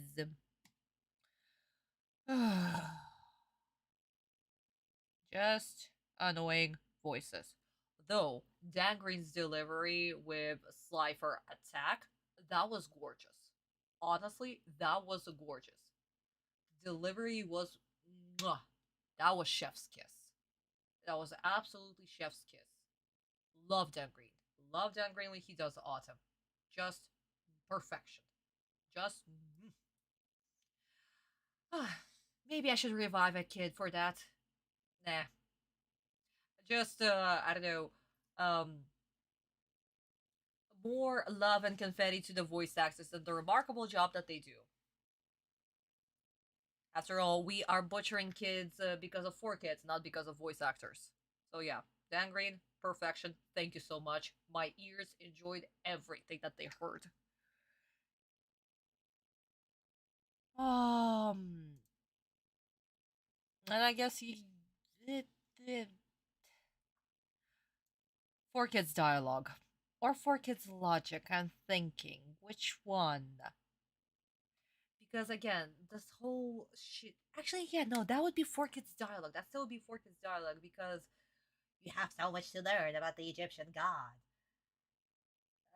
Like he has time. He needs this and this and this. That's just, no. That was just 4Kids dialogue, so you know what, guys? Yeah, I'm just going to leave it at that.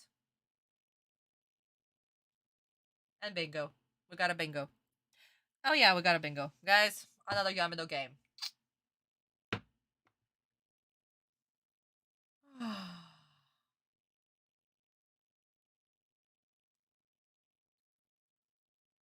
I also have an ice up Pokemon that go crazy. Cat. That logic won't work here. Pokemon is... oh, Kurosaki, come on, honey.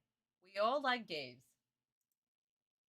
Some rules do not agree with each other, but that doesn't mean that the game is dumb all of a sudden, you know? But then again, we have problems with TCG currently, so... That all decides with the flip of a coin if you'll be the first one to lay the entire deck on one turn or not, you know? So... But anyway, darling, so... Let's watch the scene in Japanese. Let's listen to Bakura's reaction, how Marik is reacting, what he's telling him, and once Rishido appears, their reaction, you know? So, let's do that. And of course, let's discuss the manga version.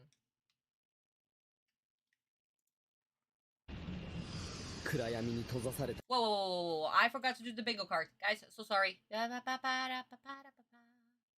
Whoops, there we go. 蘇る暗闇に閉ざされた記憶、その記憶を呼び戻す一筋の光を得るために俺は戦う。覚悟しろバクラ。オシリスを召喚されるとは一転して追い込まれたものだねバクラ。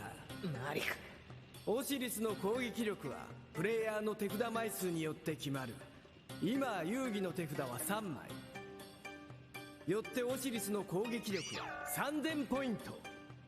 攻撃力3000。しかし貴様のライフは1200ポイント。オシリスの攻撃で貴様は終わりだなバクラ。まだだ。フィールドにはダークサンクチュアリの音量がまださまよっているんだぜ。行けダークサンクチュアリの音量よ。神に乗り移れ。何、音量が砕け散っただと。無駄だ。神には音量程度の憑依能力など通用しない。音量が通用しないだと。だが手を打とうにも俺には持って札がない。俺のフィールドにも壁となるモンスターはいない。あるのはリバースカードの沈黙のダークスピリットのみ。だが奴のモンスターはオシリスしかいない。攻撃命令を変更させるモンスターがいなくてはこのトラップは使えない。俺様に残された手はない。このデュエル俺の勝ちだバクラ。よっしゃーいけ遊戯。神の一撃でバクラのやつを元に戻してやってくれ。行くぜバクラ。終わりだ。なに次の手はすでに打ってあるさ。何。オシリスの天空竜の攻撃サンダー。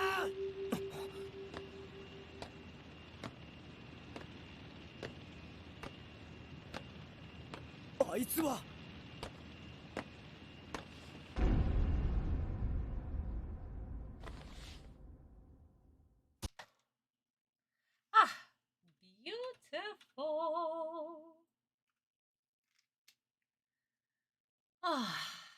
and how it's supposed to be.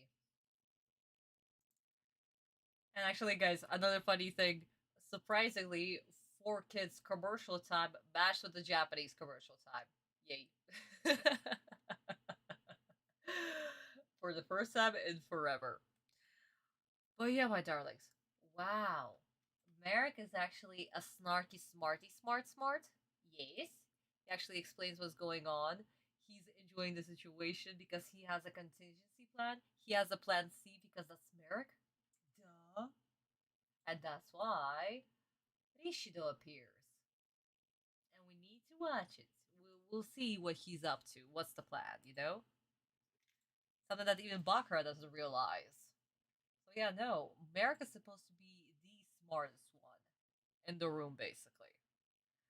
Because that's how you write your main villain, who's supposed to be controlling and manipulating everybody. And he's not only here manipulating Bakura, he'll also be here to manipulate Atem. But we'll get to that scene much later. Something that Fork has completely avoided to do, and just completely destroyed Marik, and Marik just looks like a buffoon. You have so much to learn about the God Card. Fuck. Okay, darling, so where we left off. So, Atem is basically saying, Bakura, get ready. And Bakura is panicking over here. Where Marik is explaining about the rules of the cards. How many cards does Atem have that will equate to his attack points? He explains about because you use Deja Vu, Atem actually had 3 monsters to sacrifice to summon the god. Yeah. By accident, that was technically Bakura's doing. Because otherwise, he wouldn't be able, if he had less monsters, no, he wouldn't be able to do that whatsoever. So technically, yeah, no. Bakura surprisingly played in Atem's favor. So of course, Bakura has no choice. He still has his spirit. Once the Ouija board reset, he has the spirit back. So he's trying to possess the god.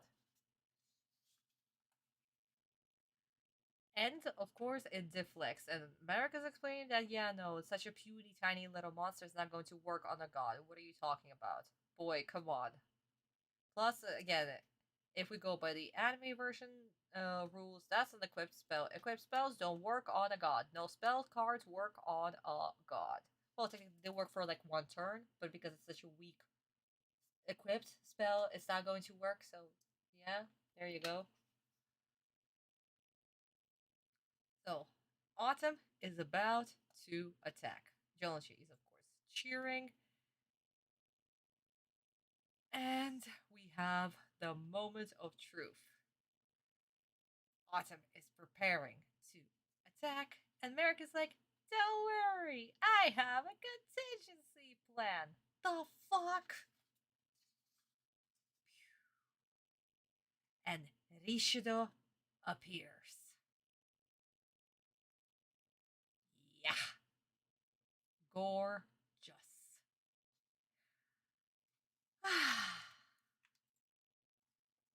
Gorgeous. Absolutely gorgeous. Atem preparing to attack. Da-da-da-da-da-da. I have a contingency plan. Next page. Rishido. Perfect timing. Guys, again, my darlings, whenever you are writing a manga, please remember the flipping of the page rule. Flipping of the page rule. That is important. Whenever you need the moment, the big bam moment, it needs to be what?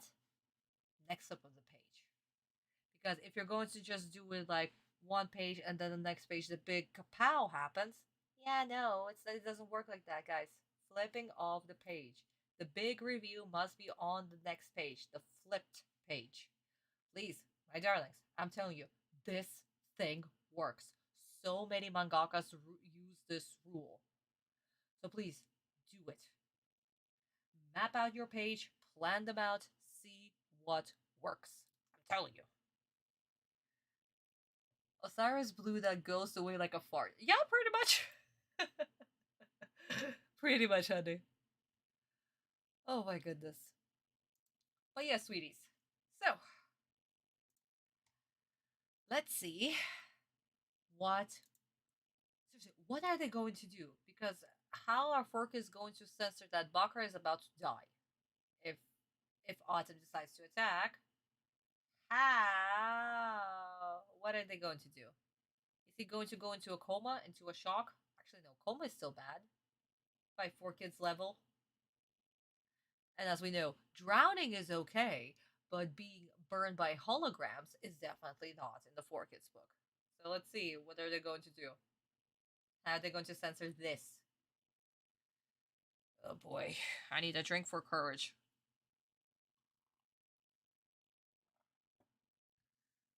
Okay, sweeties, are we ready? Let's go. Why didn't he attack me? Perhaps you want to wait before you attack with Slifer the Sky Dragon. What do you want, Marik? Hey, come up here and get a piece of this! Joey! I don't think you want to mess with this guy, man! They think he's me. Hey, you! Just who do you think you are, anyway? You can't just bust in here and interrupt someone else's duel. What is it? Listen carefully. What is it? Bakura is now under the control of the Millennium Rod, and he will do only what I command him to do. What? How can that be? I thought the spirit of the Millennium Ring was in control of Bakura. True, but now I am in control of both Bakura and the spirit. And now I shall prove it. By freeing your friend's mind. What? Just what do you think you're doing, Marik? The only way to win this duel is for you to release the mind of the boy you control. Why should I? Your opponent won't destroy his friend. Fine.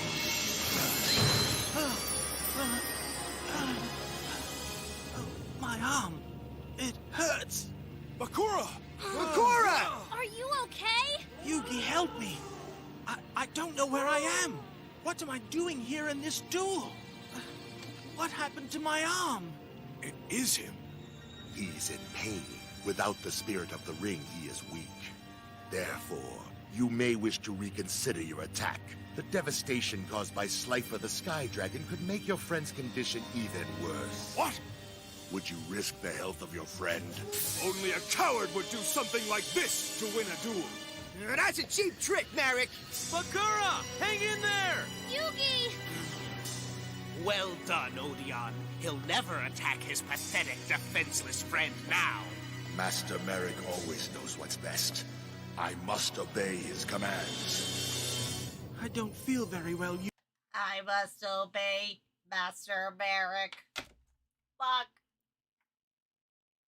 I am a robot / Batman Odeon. Yugi? Bakura! Stop right there. You are not allowed to have contact with your opponent during a duel. Take one more step and you'll be disqualified. I've got to help Bakura, but if I do, I'll be kicked out of the finals and the entire world will be in danger. Stop the duel with the fucking world. Bakura needs to see a doctor. We've got to get him to a hospital now. It's the perfect plan. With Bakura in need of medical attention, Yami will lose the duel and his Egyptian god card will be mine! If you don't continue to duel, you will forfeit the match. Yugi, help! If I attack Bakura to win this, I may hurt him even more.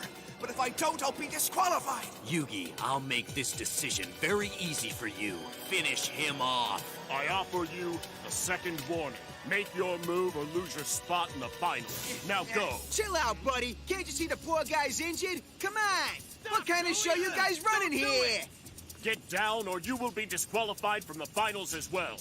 What? Are you kidding me? Oh, if I come down there, he's not the only one who's gonna need medical attention. You are too. Continue the duel now. Yugi, do it. I've got to make a decision. Do I risk Bakura's health to save the world? We're about to win this duel. Yugi would never attack his friend Bakura. Stop that. My eyes are really twitching. My eyes twitching from all the annoyance that I'm literally listening to. Oh my god, I completely forgotten how horribly Rishido sounds in the 4Kids version. Like, for realsies. Wow, that was absolutely terrible. Also, your friend has a little boo-boo, so if you attack him with a little hologram, then your friend is going to have a bigger boo-boo. Will you risk the life of... no, not the life, the health of your friend, and attack him with your little hologram, or not? The choice is yours. Yeah, sure. This is how this works. And because, as we know in the Japanese version, the gods are real and they'll literally attack you and can kill you. Like, 4Kids version had none of that, so apparently Bakura will get hurt a little bit. He'll get butt hurt that he lost the duel. Oh no, my feelings.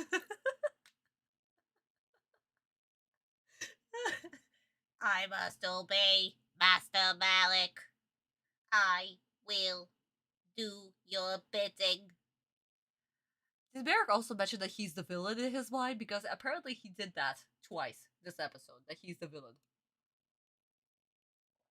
They think that Odeon is me. Fuck my life. I swear to God, fuck my life. So what did we had? We had evil talk. Lots of evil talks. What else did we have? We had lots of 4Kids logic. Lots and lots and lots and lots and lots of 4Kids logic inserted into it with the whole health stuff. Yeah, sure. Take another step and you'll be disqualified. Yeah, no, in the Japanese version, yes. But here, it doesn't work at all. Because the whole reasoning behind it is completely wrong. And they also didn't give Atem the time limit. None of it. So yeah, no. Jonachi spewing jokes, random jokes. Okay, maybe at one point, couple of them maybe at least were funny, but in the context of all of this, it doesn't work. What makes it even funnier is just Rishido speaking in his very robot Batman voice, for fuck's sake. Also, Yugi is once again inserted into the plot for no reason. Yugi, I am so sorry. You're not the one who's trying to save the world. It has nothing to do with the world at all. No, it has nothing to do with you. But why the fuck are you making all the decisions? Like, what the fuck is wrong with you? Oh my god, I hate Forkis. I hate that Forkis trying to shove Yugi everywhere into the plot. It's not about Yugi. This whole arc is not even about Yugi. Why is he in here? Fuck. 3 bingos?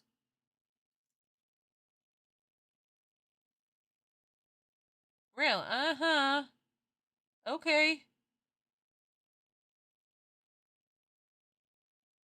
Guys, 3? I see more. Wait a second. 1, 2, 3, 4, 5. Guys, we have 5 bingos. We have 5 Yamino games. That's literally 5 Yamino games just now. Oh my McFuckerson.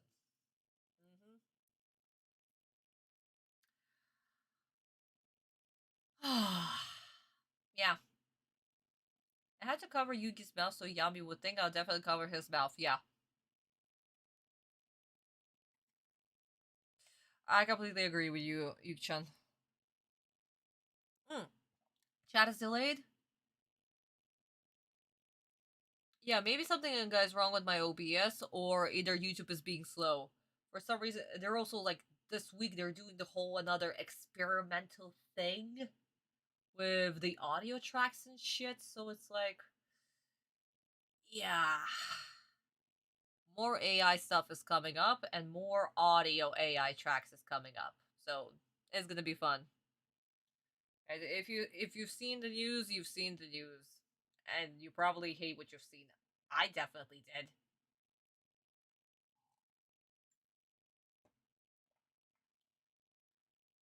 Oh, 0 out of 20? Cat, I need my GIF. We've officially hit the 0 territory, so I need my GIF. I definitely need my GIF. And 5 bingos. For fuck's sakes. Already 5 bingos. I only have like about, I don't know, 6 minutes left of the episode. Still, guys, still 6 minutes. We still have 6 minutes. Fuck!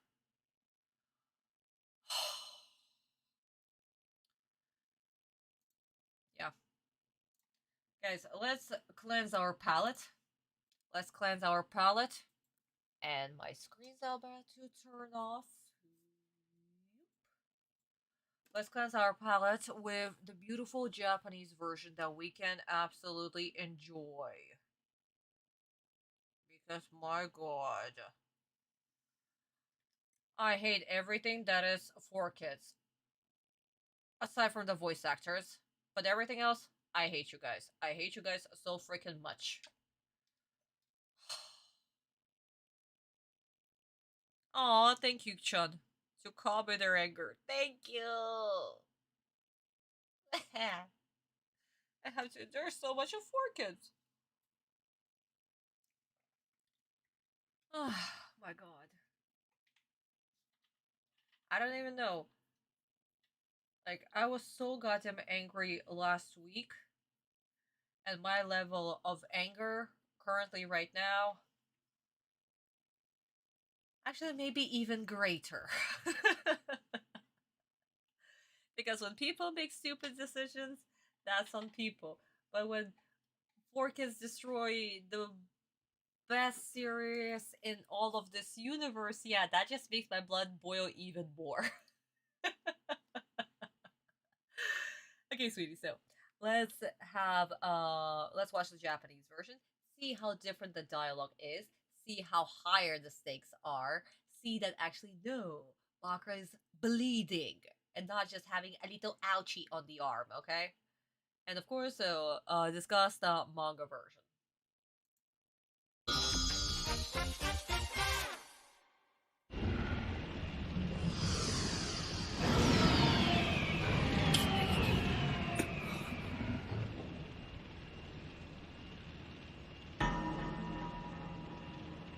マリク、てめえ何しに来やがった。城之内君、落ち着け。城之内、離せよ。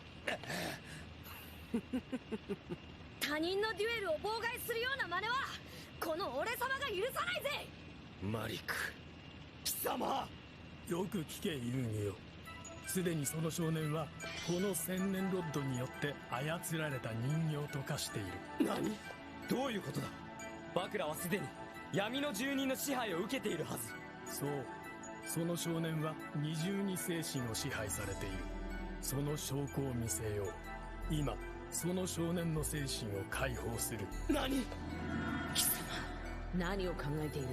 遊戯に勝ちたいのならここは俺に任せて宿主を表に出すんだ。なんだと？早くしな。勝ちたくないのか？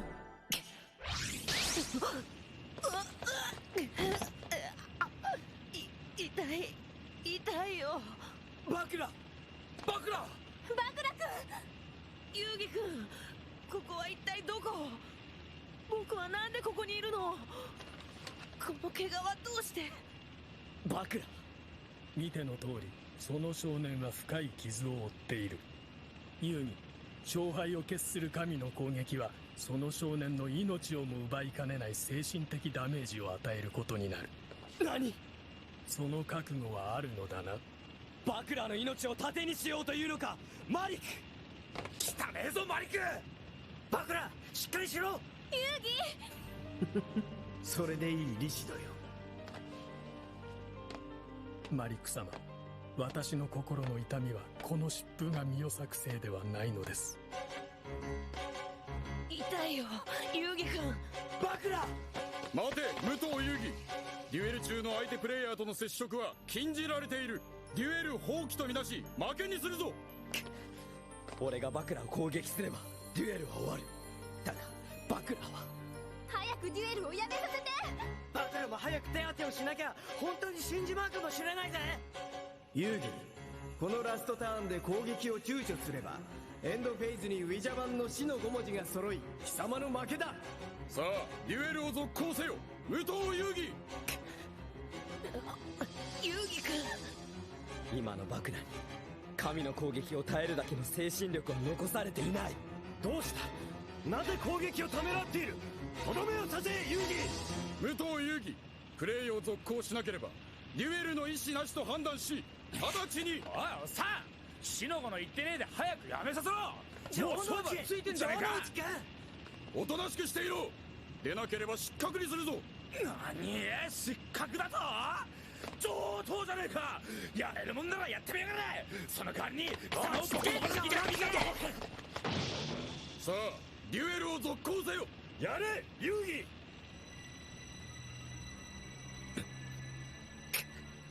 もう一人の僕。なるほどな、マリク。その手で遊戯を追い詰めるとはな。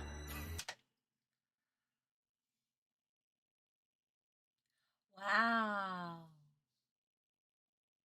How different this is. Guys, I don't even know how to explain this, but absolutely different. Yep, the Japanese. Even more the Japanese alley. Oh my god. But yeah, guys. Motivation of the characters. Everything. And Kat, thank you so much for the gifts. I need those. And Vista also, thank you for the gift. Oh my god. But like, everything is so different. Marik's motivation, Rishido's motivation. Rishido is actually giving us a hint. He's giving us the hint, a little glimmer, because why is he saying what he's saying? Like his inner monologue. Why is it like that? But we thought that he blindly followed Marik. And then we get this little glimmer. And it's like, whoa, this is new. And of course, Bakura is actually bleeding. Because the god cards are technically real. The shock will kill the guy. Because he's already hurt. He's bleeding. Yeah, no, he's gonna die. Duh. Atem cannot attack. He's not going to kill his friend. Obviously. And even just how Jolicher reacts and be like, yeah, dude, stop the two. What the fuck are you doing? Oh, you want to disqualify me? How about I hit you first? Beautiful. Absolutely beautiful. How it's supposed to be. I'm hot. I'm not letting my friend be this stupid. Yes. Yes, VC, exactly. It'll sound weird, but I'm like little Yugi, not the one here. Even if I don't understand what damn thing. And technically, again, since Yuki-chan, you brought about Yugi. Yugi feels what Autumn is feeling. Yeah, their hearts are connected, so he feels that Autumn is hesitating. But he's not having this whole, if I'm not going to defeat Bakura now, I'll never save the world. None of that. No. Yugi feels what Autumn is going through, but he's not going to make the decision for him. It's just simple support right there. Yeah, I said it as well because yes, good lord, yes. Oh my god. Yeah. Guys, now we understand why I'm so pissed and so many kids decided to hit the bucket. Well, hit the Shadow Realm. Hit the Shadow Realm. But, my darling, so where we left off in the manga. Let's open this up. Pen, can you go? Thank you. So, what do we have? Basically the exact same scene. So, Rishido appears. Autumn curses us out. Cursing him out, basically. You scum. And Marik explains that I'm currently controlling Bakura, your friend Bakura, right now. What? Here, I will release his real personality to prove it to you. What do we have? We immediately have Bakura released. Because in the manga version, without Yami Bakura's knowledge, that Marik was controlling Ryo Bakura this whole time. Yeah. So that's another tiny little difference. So, of course, Bakura is profusely bleeding, actually. He's profusely bleeding. The guys are worried, everybody's worried, and Rishido explains that, yeah, if you are going to attack with Osiris, the shock will definitely kill your friend. Congratulations. Make your choice. Hee hee hee. Autumn realizes what's going on, that, yeah, no, this is fucked. You are using him as a shield. And Marik, of course, is gloating about this, that Autumn has no choice. He's definitely not going to attack. And this is the little inner monologue right here, that it's not the wind that is hurting me, it's the pain in my heart. We have this dialogue, right? This little monologue right here. So we get a little glimpse of Rishido, that Rishido is not just this typical henchman, that there's actually dimension to him. Guys, even if you have like a little side character, develop him, make him real. Because again, guys, any character that you write, they are the main characters of their story. Make them complex. And just having this little taste of who Rishido is, because as we know, the next duel is actually going to be between Rishido and Jonoshi. So setting Rishido up right here, this is beautiful. It is perfect. It's what we need. Guys, have your tiny little foreshadowing. Make the character complex. Make him work. What do we have here? We had the Chekhov's gun. Literally. We see the gun in this tiny little monologue. So the next thing that we need to see, we need to see the gun fired. And when we're going to see that, once we get Arishido's backstory, his motivation, why he's doing what he's doing. And it's going to be beautiful, and it pays off. Guys, show, don't tell. Well, technically, we did have like a little monologue that was telling, but this, in a way, is also a little show. It's a glimmer. It's a taste of who Rishido really is. And it's Beautiful. I'm telling you guys, Sensei, genius. So, next, what is happening? We have Atem hesitating that if he does not attack this turn, he will lose. Next letter will appear. And we actually have Isuno saying that Atem needs to attack. You have 5 minutes for your turn. You have 30 seconds, or else you're going to forfeit the duel. Atem cannot do it. He cannot kill his friend. Kaiba is literally screaming at him. Fucking attack him, Yugi! The gang is worried because they know that if Atem attacks, he's going to die. Atem cannot do this. And we remember, guys, this is such a beautiful scene right here because this is a callback to Duelist Kingdom. This is a huge callback to Duelist Kingdom. Remember when Atem dueled against Kaiba? Kaiba said that he's going to kill himself if Atem attacks. And Atem, without any hesitation, well, there was hesitation, but still, he attacked, and we had Yugi stopping, switching places with him, and ending his turn, basically, canceling the attack. And this is the exact same moment. One attack that can win him the duel, but will kill his friend. Exact same situation. If back then, Atem hesitated, but still attacked, saying that I cannot lose, I cannot afford to lose. Here, Atem has his friend at stake, his memories at stake, everything at stake as well. But he is hesitating. He cannot do this. The character development. Beautiful character development. Right here. Exact same situation.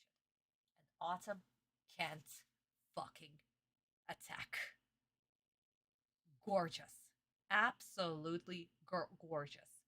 This is, guys, how you freaking write your main character.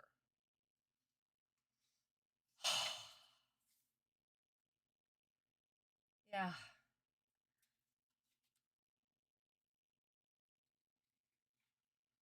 We're going to be talking about the Bakura and Marik dialogue much later because we need to discuss this dialogue that will be happening in the animated version. So, yeah.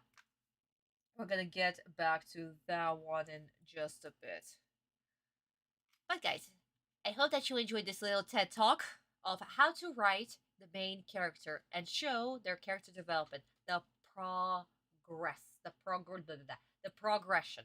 Progression? Is that a word? Yeah, whatever.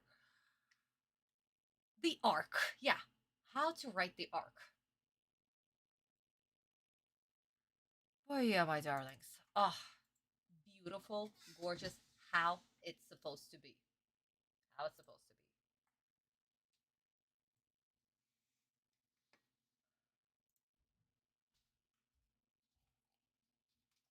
I see even the chat is silent at this revelation. What? Nobody thought about this? Probably not. Probably not. But yeah. Same exact situation. Same exact situation. And the hesitation. If that was Atem back way in Duelist Kingdom, he wouldn't even think about it. He would still hesitate, but still would attack. Not this Atem. Not this Atem. This Atem is not afraid to lose. He cannot lose because he'll lose his memories, but this time he's not afraid. Now, will I hear you yap? Oh no, Vista, I yap. Oh yeah, I freaking yap way too much. Oh my god. I don't know, guys, how you freaking listen to me. Jesus Christ. I had nothing to add. Yeah. Okay, darling, so Are we ready to continue on with 4Kids? Actually, let me guys finish my drink. And for the last 6 minutes of 4Kids, we'll have her. We'll have the blood of all the kids that were sent to the Shadow Realm. I'm telling you guys, I came in prepared. Okay, so cheers to all of you. And let's continue on. How much 4Kids will screw this up? We'll see. We'll see. Unless he doesn't want to lose the finals. Please, someone help me. I don't feel well at all. I must lie down and get some rest. Please. Marik, I must step in. I still need Bakura, and I can't risk his health. He holds the Millennium Ring and my spirit. I must protect him for the moment. What? I'm back, Yugi. It's you! That's right. I'm back in control of your friend Bakura. I still need him. What? So if you plan on using your Egyptian God card, Yugi, why don't you use it on me right now? Come on, Yugi! All right, it's time! Now, go, Slifer the Sky Dragon! Attack! Yugi's won this duel, but I'll be back to take what's mine. Soon I shall control the world's greatest power!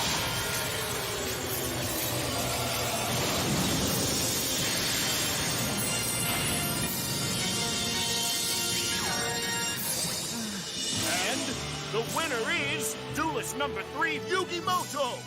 Bakura! Now, lower that arena and get them down here! Are you all right? Hang in there, man. We got you, buddy. How's he doing? Bakura. Hey, so where am I? You're with your friends now, Bakura. He doesn't look very good. I think we need to get him to a doctor. So why don't we get Kaiba to land this thing? Yeah, but first, help him onto my back so that we can get him to his room. There you go. I'm glad Bakura's okay. That was one of the toughest choices I ever had to make. If the evil spirit didn't come back to duel, I don't know what I would have done. The Millennium Ring is a lot like my puzzle.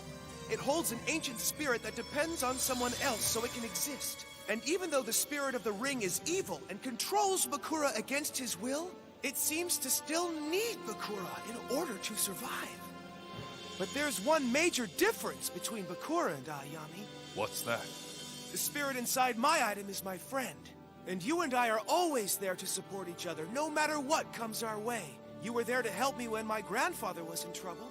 And now, I'm here to help you rescue the world from evil. I promise. Together, we'll figure out the secrets of your ancient past and how to unlock your hidden powers before Marik can take them. Because your destiny is mine too, and we're gonna win! That's right. This was a tough duel, but thanks to our teamwork and the heart of the cards, we came out on top. Now we're headed for round 2, and we're gonna take it all the way, as long as we stick together. Right. Nothing will keep us from our destiny. Awesome! Hold on! According to Battle City rules, as the winner of the duel, you are entitled to take the rarest card from your opponent's deck. So it's time to claim your prize, Yugi. No way! I think Bakura's been through enough already. So, Yugi won the first duel of the Battle City Finals. I knew he would. No surprise. With a card as powerful as Slifer the Sky Dragon in his deck, Yugi is difficult to defeat. Unless, of course, his opponent also has an Egyptian god card.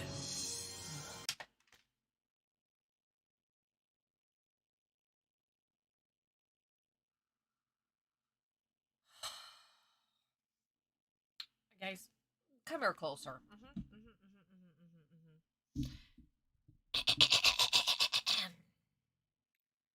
So, as I was saying prior to all of this, apparently Yugi is the one who is talking in Atem's head this whole time.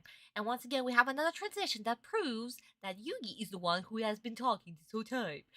literally this whole time, all day, every day, just talking. And another interesting thing, Yugi is literally comparing himself to Bakura, right? Right. He's compared to the dark spirit of that is inside Bakura, apparently.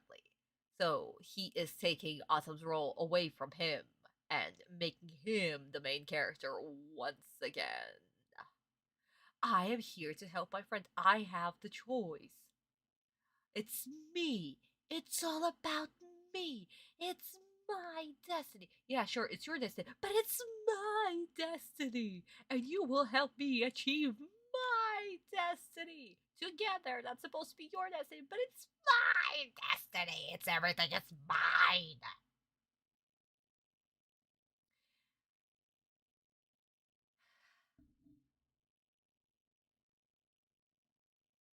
I have no words. I honestly have no words. Our main character, who's technically, yeah, no, Yugi is the main character, obviously, and Atem is the second main character. But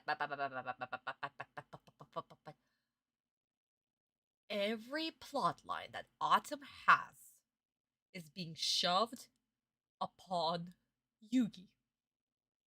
Even if Atem has a separate plot that only has to do with him, somehow that is still Yugi's plot. It is literally still Yugi's plot. What Atem was supposed to learn from this duel, that him and Yami Bakura, they're technically not so different. They're both spirits inside the artifact, and it's something that they have to do is protect their hosts. And the difference is that Yugi actually wants to help, and that they're friends, and that. Oh, for fuck's sakes! Oh my god, I'm spoiling the Japanese dialogue right now, but like, why? That's first. Second, no, Kaiba is glazing Yugi. He has the Egyptian god card, of course, he does. He has the Egyptian god card, ha ha ha ha ha, so he'll be undefeatable. I am so going to lick his balls after all of this. Moo ha ha ha ha.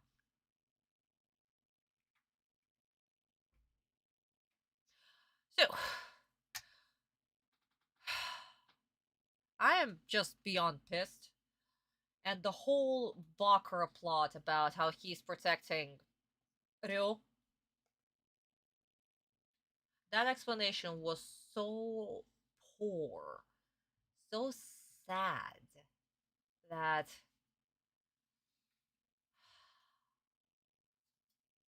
I honestly, yeah, no.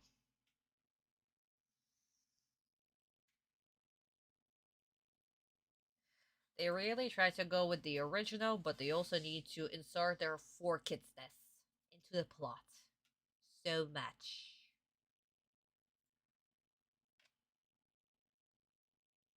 So yeah. So that leaves us with what?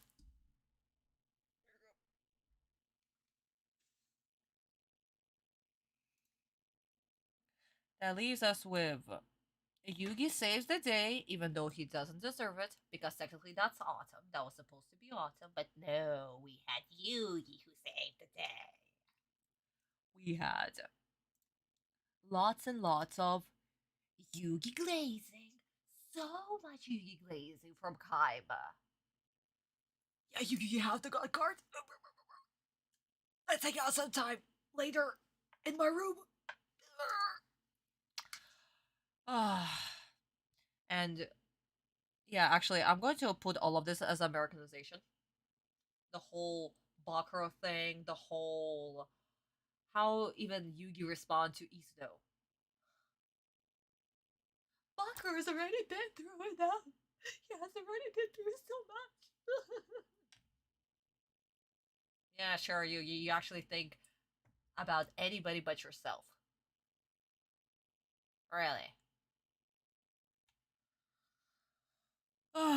So yeah, how many kids? 3 kids.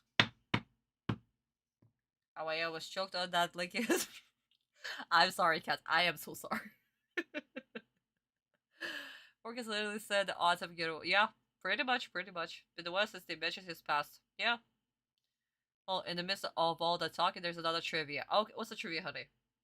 After Atem attacks Dark Bakura, the ring goes flying. Bakura is knocked out. Yeah. And we actually see it on the duel arena. Actually see like above him. If you look closely after Atem runs to him, Bakura was yes. And we're actually gonna get about the ring in the manga too, because there's a little inconsistency that will also be happening here. I didn't understand that he said it because of all the blah blah blah.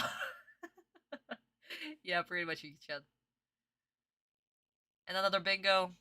Yeah, guys, we might actually get a blackout. At this point, we might get a blackout. I don't even know how many bingos there are. But very possible. Who knows? Maybe this is the episode where we say goodbye to Sugimoto-sensei. That will give us a blackout. We'll see. We still have 2 minutes left. We literally have 2 minutes left. Error 1. When all of Yugi's friends run up to Bakura after their arena is lowered, Marik is disguised as Nama is not even seen with them. Of course, like, there is actually another one. Another little error that happened with Bakura's outfit, actually. In one of the scenes where Bakura was talking to Marik, and we zoom into Bakura. There was a little animation error because Bakura is still wearing his regular uniform, like the little blue with the stripes. He was actually wearing his school uniform. So there was that error. And then the second one, yeah, no. Nama actually disappears a couple of times. Throughout this episode, he disappears a couple of times. If you guys rewatch this episode closely, like whenever we see the gang, sometimes Nama's not even there. So not the first time that he disappeared.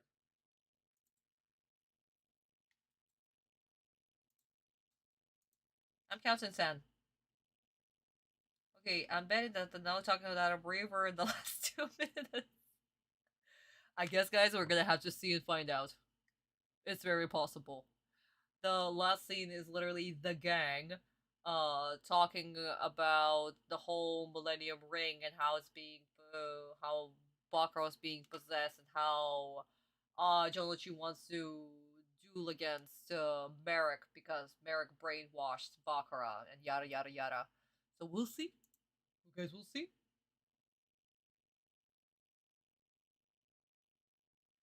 YouTube blocked your message? Oh. Yeah, guys. If your messages are getting blocked, YouTube, I apologize. Nothing that we can do. Unless my mods are removing them. Because, guys, let's not break the rules. Okay, guys, so let's watch the scene in Japanese. See how it was supposed to be.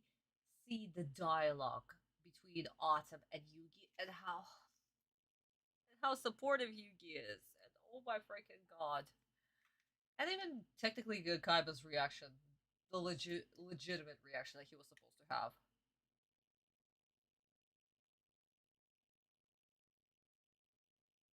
Ah, I see. It did? Yeah, guys, I don't know what's going on. YouTube being YouTube, guys. I'm sorry.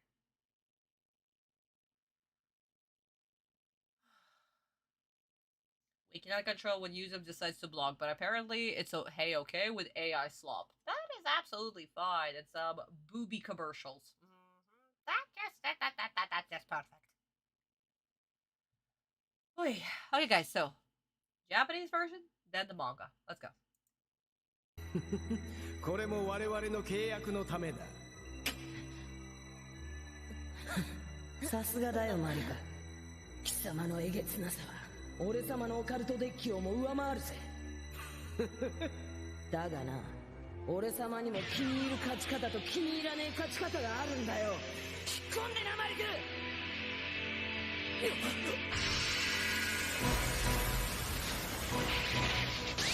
何？またバクラの体に闇の人格が。遊戯、今回は俺様の負けにしといてやるぜ。攻撃してきな。何？貴様の仲間のバクラは死なさねえから安心しな。この宿主は俺様にとっちゃ一番大事なもんだからよ。ここで殺すわけにはいかねえのさ。さあ来い遊戯、行くぜ。オシリスの天空竜ダイレクトアタック。遊戯、いずれ貴様は永遠の闇に葬ってやるぜ。最後に闇の力を手に入れるのは俺様よ。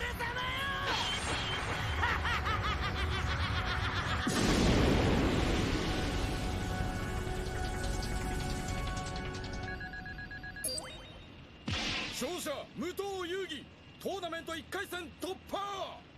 バクラ、もういいだろう。早くデュエルリングを下ろしてくれ。しっかりしろバクラ。バクラ。遊戯君、大丈夫だ。意識はある。腕の出血がひどいわ。早く手当てをしてあげないと。よし、とにかく部屋に運ぼうぜ。おう。さあバクラ、俺の背中におぶされ。ほら、しっかりしろバクラ。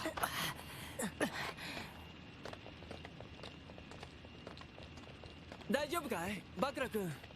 千年リングに宿りし闇の石。奴は宿主であるバクラの命を助けるために自らを犠牲にした。それは千年アイテムに秘められたる魂の宿命。たとえそれが邪悪なる意志であったとしても、もう一人の自分の意志を守らなければならないことに関しては、奴も俺と何も変わりはしない。それは少し違うと思う。もう一人の僕、相棒。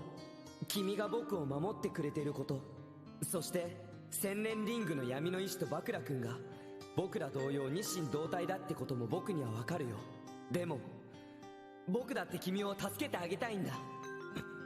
僕は千年パズルを完成させて君と出会った時からずっと強くなりたいって思ってた。僕自身のために、そして君のために。相棒。でも今は君の心と交代してあげるくらいしかできないけどね。バクラ君とのデュエルでかなり疲れてるはずだよ。だからしばらく休んでて。ああ、そうさせてもらうぜ相棒。タッチ。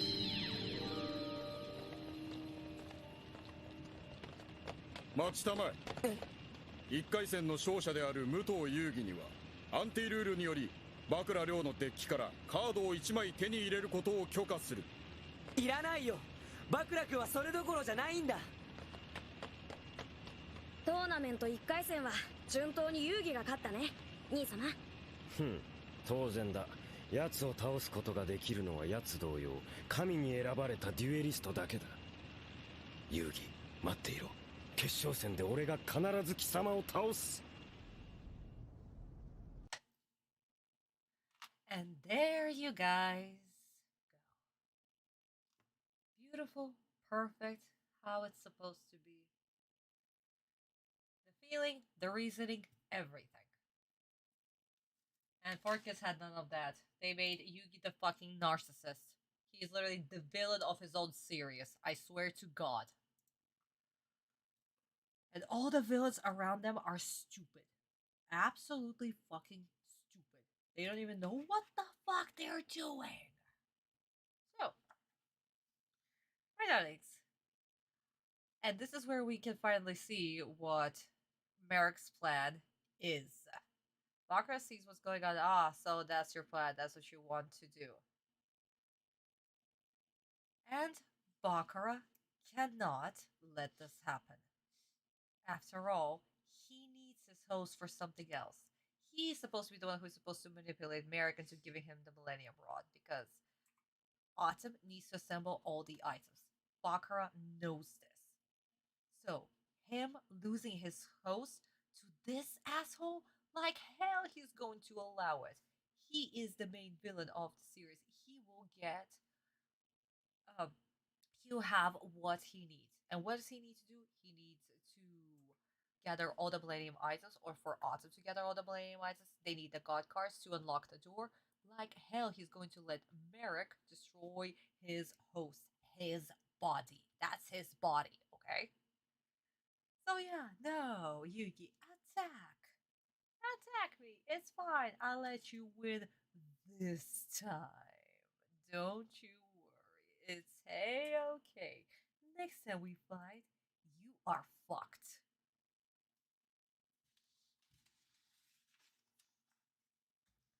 And we have this gorgeous spread right here. Atem attacks with his god card. Of course, Atem is freaking terrified, but because Yami Bakura will protect Ryo, it's gonna be okay. He really hopes. And this is where the chapter ends. Next chapter, we have this little recap, and this is where we get the inner monologue that Bakura has. That he's not going to let his host get hurt. That he will let Yugi win. Because once he gathers all the Millennium items, once he gathers the God cards, he will be able to open the door of darkness. That he's able to do. And only for that reason alone, he loses. Beautiful, gorgeous, how it's supposed to be. And we see the Millennium Ring off Bakura's deck. And Atem, of course, is running to help his friend. And the rest we have play out almost the same. So we have Isuno saying that Atem is the winner. Ryo is conscious. The gang is trying to help. They carry him to his room. Mokuba actually here's like, yeah, grab the first aid kit. We need to treat his wound. And the slight difference is actually Anzu. Anzu stays behind. She picks up the ring and talks about it because again, Anzu was the first one to realize that Yugi has two personalities. So over here she also is talking about that Bakura was being controlled by the Millennium Ring. And because of that, Atem has his inner monologue that this is the fate of all the Millennium Item wearers, that they must protect their host. Him and Bakura, two evil intellects inside the Millennium Puzzle, they are the same. And this is where Yugi, being amazing guy that he is, he's like, yeah, no, you're wrong. Yeah, you are protecting me. I get it. But you guys are still different. I'm here to help you. We must get your memories back. When I put the Millennium Puzzle, you protected me this whole time. But I want to become strong. For me, and especially for you. I bet you're tired after the duel. Get some rest. And we have the little high five moment. And a little funny right here. She's like, Yugi? Oh, yeah, sorry. I was just talking to my other self. Ah. So yeah, this is also quite cute. And after this, we have Yugi say like, yeah, we need to take care of Bakura. So let's go. We have Anzu looking at the Millennium Ring. And then we see her blank stare. Yugi, I'm going to hold on to Millennium Ring so Bakura won't be able to get a hold of it. Sure.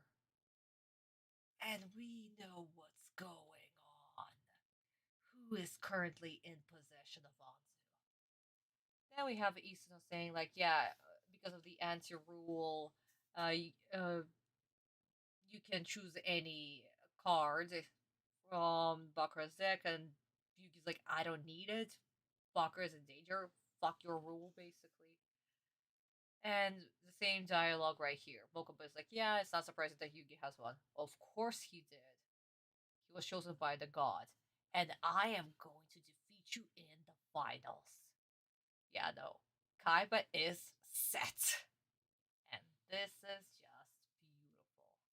And Isuno here is saying that they have like, what, 20 minutes before they're going to take a break, and the bingo machine is going to start in 20 minutes.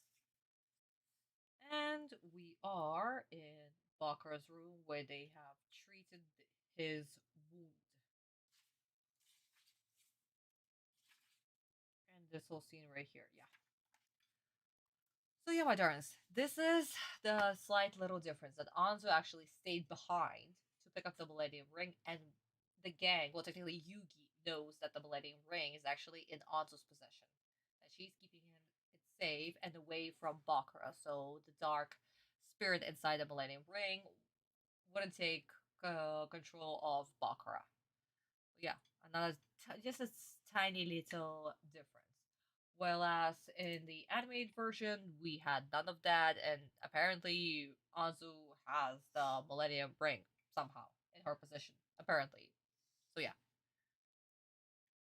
Somehow she was able to grab it off the dueling platform while everybody was trying to, I don't know,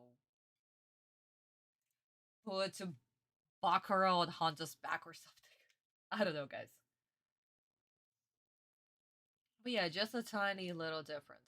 But overall, once again, this scene is showing how much Yugi has grown, how much Atem has grown, because the dark intellect bit is once again reminiscing, reminding Atem of when Pegasus told him back in Duelist Kingdom that almost each item possesses a dark intellect. And Atem realized that he's a dark intellect inside the Millennium Puzzle. And Bakura is also. So what's the difference between him and him? Between Bakura and himself.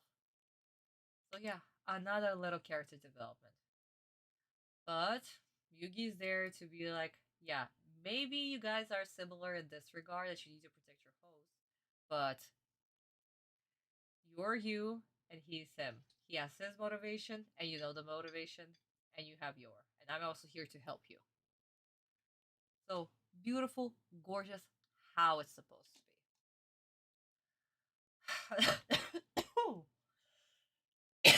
be. Excuse me, guys. I guess I've been talking a little bit too much. Excuse me. Okay, darling, so I guess this is where we are finishing up 4Kids. Last 2 minutes of 4Kids. Let's see if we're going to get a blackout. It's very possible if they're going, for the rest of this episode, if they're going to talk and talk and talk non-stop, I'm going to call it. We'll see. Guys, are you ready? The last 2 minutes of the episode. Let's go. 3, 2.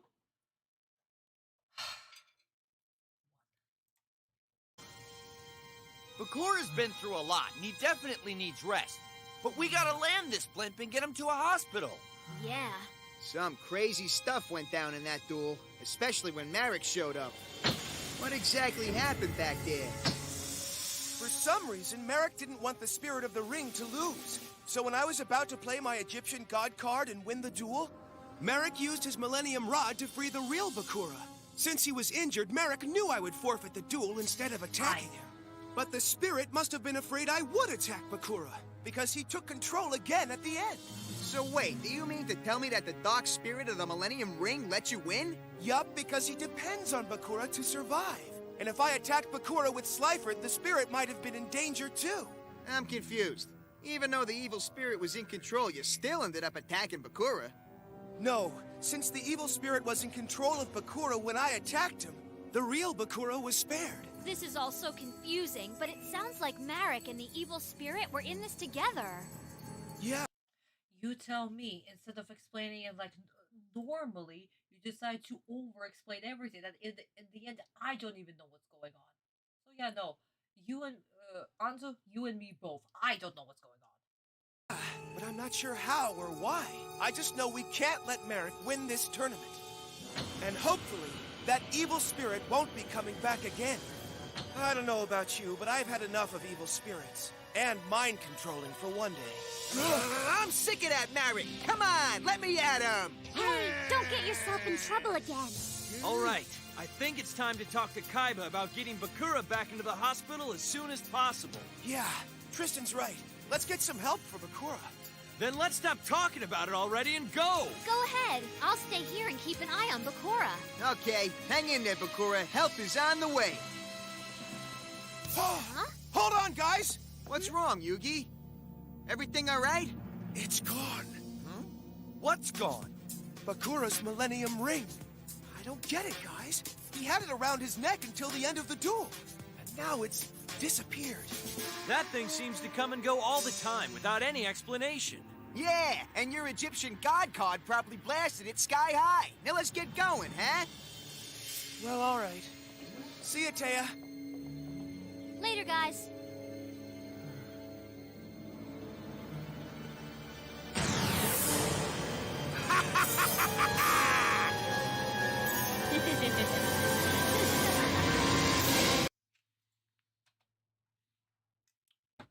Wow, we're switched to the next episode already. Adorable. You know what, guys? Fuck it. Fuck it. Fuck it. Fuck it. At this point, we earned it. We have officially hit the blackout.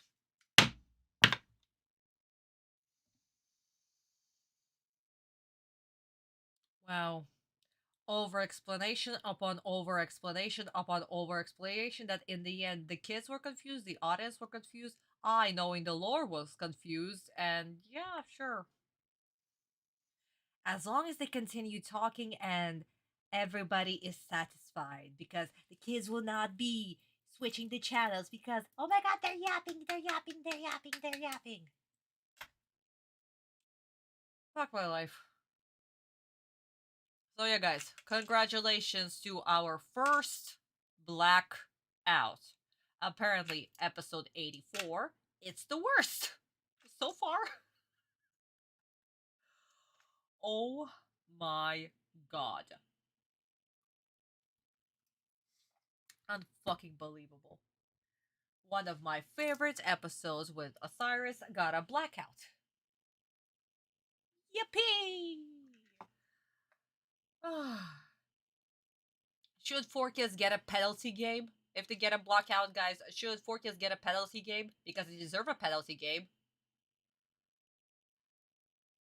I demand a penalty game.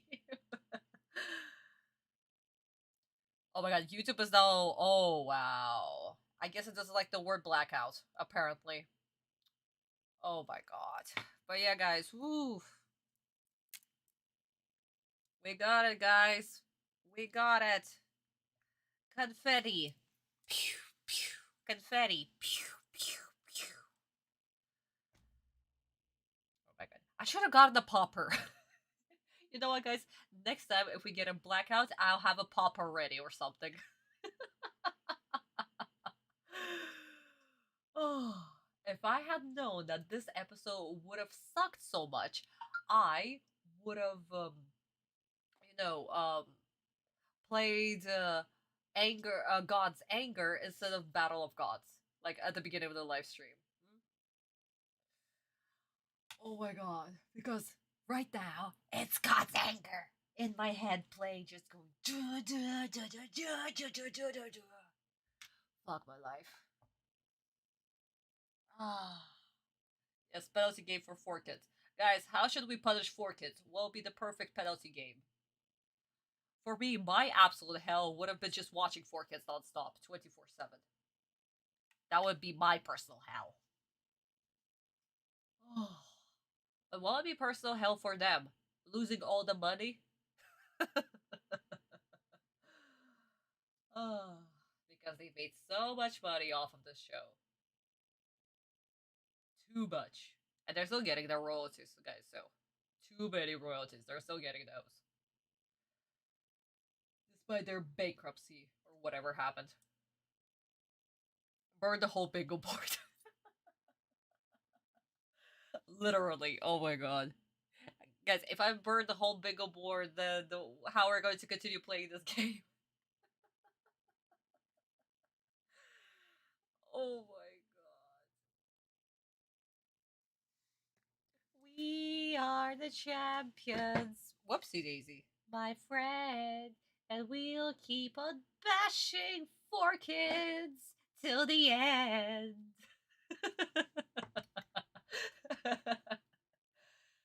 Oh my god.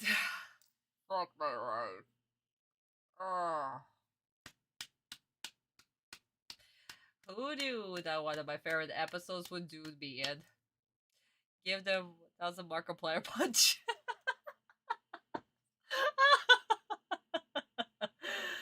Throw them overboard. Throw 4 of them into the shark-infested water. Watch the episode at 2 max speed so they sound like chipmunks.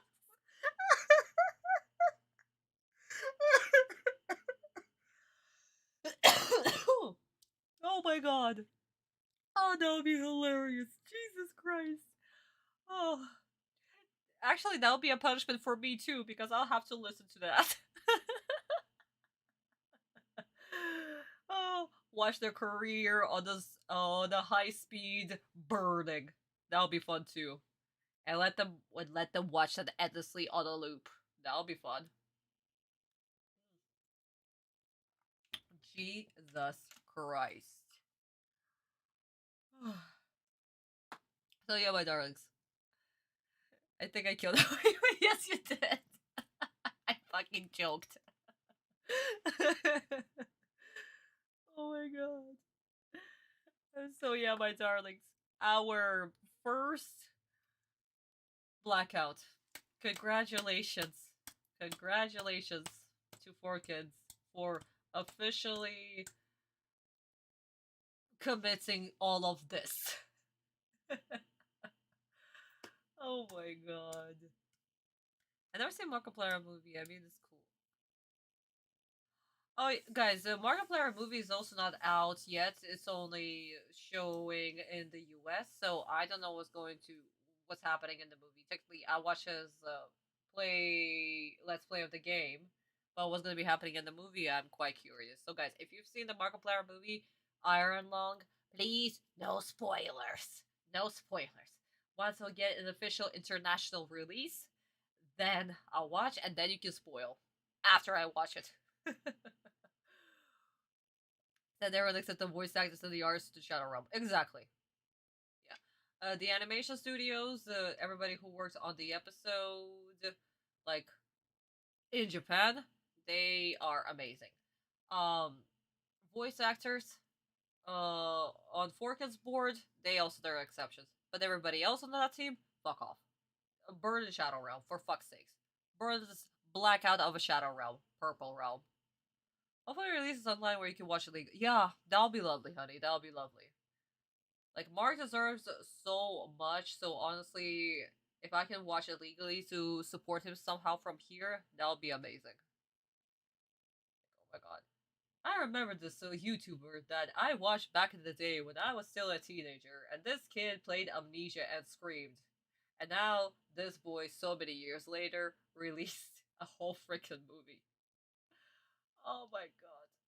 That is amazing. Seriously, guys. I watched Markiplier for decades at this point. This is like his YouTube career that started like back in like what? 2013, 2014, something like that. Back when he played fucking Amnesia. And now the big boy released the whole goddamn movie. I couldn't be so more proud. Oh yeah, my darlings, I hope that you guys also get your dreams fulfilled. Just like Mark did, just like we all did in the end.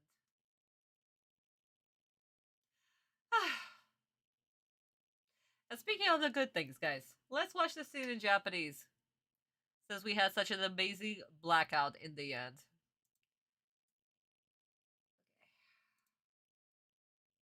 I watched his videos when he's trying not to trying not to laugh. I still remember when he reacted to the mouse. She's a wolf in sheep's clothing. Ah! That was beautiful. Yeah, that one, yeah. He's the king of Five Nights at Freddy's. The golden days of YouTube. That was so much fun back then. Okay, my turn. So, let's watch this scene in Japanese. See how the dialogue is really different, and why in the end they actually stormed out of the room, and why Anzu stayed behind. So let's watch that. とりあえず出血は止まったみたいだけど、ちゃんと病院で見てもらった方がいいかもな。ええ、遊戯が1回戦を勝ったっていうのになんかすっきりしねえぜ。今回は本当、もう一人の僕は負けてたかもしれなかった。あのラストターン、瀕死のバクラ君が姿を現した時、もう一人の僕は攻撃することができなくなったんだ。あのままバクラ君の人格が入れ替わらなかったら攻撃できずに負けていたんだ。千年リングの人格が遊戯に勝ちを譲ったってことかよ。もう一人の僕が攻撃してくると思ったんだよ。だから宿主のバクラ君を守るために入れ替わったんだ。でもよ、だったら最初から宿主のバクラなんか出さなきゃよかったじゃねえか。いや、宿主のバクラ君を出したのはもう一人の人格、マリクの意志だよ。じゃあマリクはまた千年アイテムを使って人の心を勝手に操ったってわけね。そうなんだ。マリクはバクラ君の命を盾にして勝利を手に入れるつもりだった。それをバクラ君に宿る闇の意志に阻まれたんだ。もう一人の僕の心理を見抜いていたのは実はマリクの方だったんだよ。くそー、マリクのやつ絶対ぶっ潰してやる。もう無茶しないでよお兄ちゃん。ユギ、一度飛行船を着陸させてバクラを病院に連れてった方がいいんじゃないのか。うん、そうだね。海馬くんにお願いしてみよう。よし、今からみんなで行こうぜ。私はもう少しバクラ君の様子を見てるわ。ああ、そうだな。頼んだぜ、アンズ。あれ、どうした遊戯、早く行こうぜ。ないんだ。ないって何が？千年リングさ。気がついたらバクラ君が身につけていたはずの千年リングがいつの間にかなくなってるんだよ。まったく、あのリングは神出鬼没だからな。よし、それじゃあそいつは後で探すことにして、今は海馬んとこに急ごうぜ。うん、そうだね。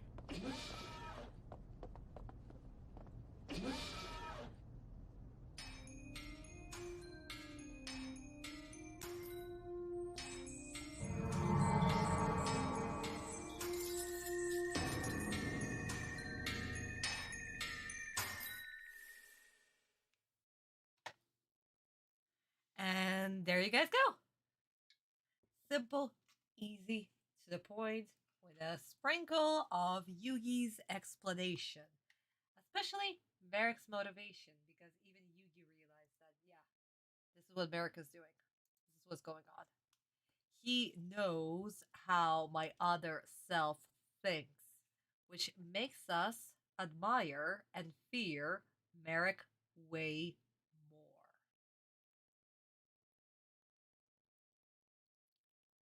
Error number 2. Logically, there is a flaw with Anzu having the Sen ring despite being under Marik's control, because Marik ordered her to take the ring. That's why. Anzu wouldn't need the ring. And in the manga, it makes way more sense. And she's literally saying, I'm going to hold on to the ring. That's why it's there. Certainly a better career trajectory leading to movies than a certain balding idiots that can tie a tie. Yeah, Christopher, there's way too many of those. It gives me an excitement and chills. Yeah. How it's supposed to. How it's supposed to. So my turns. What do we have? Technically, this whole scene is actually playing T to T to T to T. So we have Barak, we have the gang saying that they somehow stopped the bleeding. We have the gang talking about what Bakura went through. We have Yugi explaining that my other self wouldn't be able to attack, that Marik actually got him figured out. And he explains that basically there are 3 minds inside of Bakura. Jonashi remembers that Marik brainwashed him back then. And Yugi is once again thinking about Bakura, how Bakura was able to protect him because he needs his host. And how Marik used that strategy. And of course, Jonashi is pissed as hell. He's like, I will defeat Marik. This bastard hits the wall. Hits the wall, feels the pain, but Ethan over here is like, duelists gather up at the lobby. We're going to play the bingo card. Yes!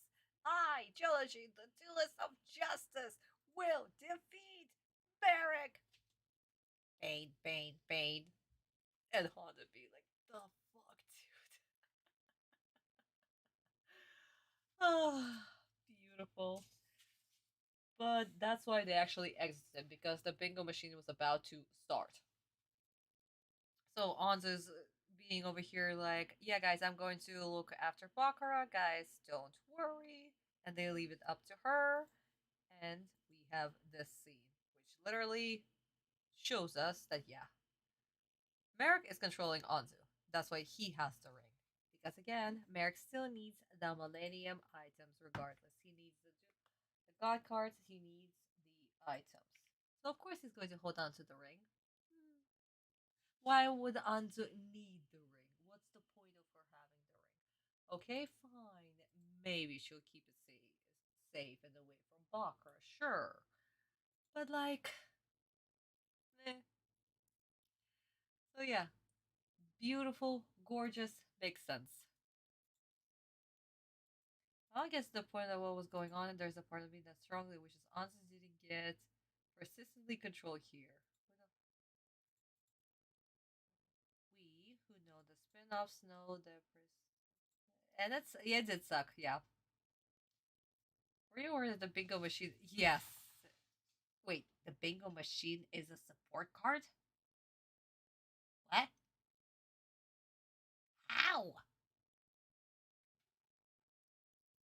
Christopher, you're honestly making me confused. How is a bingo machine a support card? It's just a bingo machine with a blue eyes design upon it. That's it. If I remember correctly, next to the episode filler. I mean, Anzu gets control just here, basically. That's it.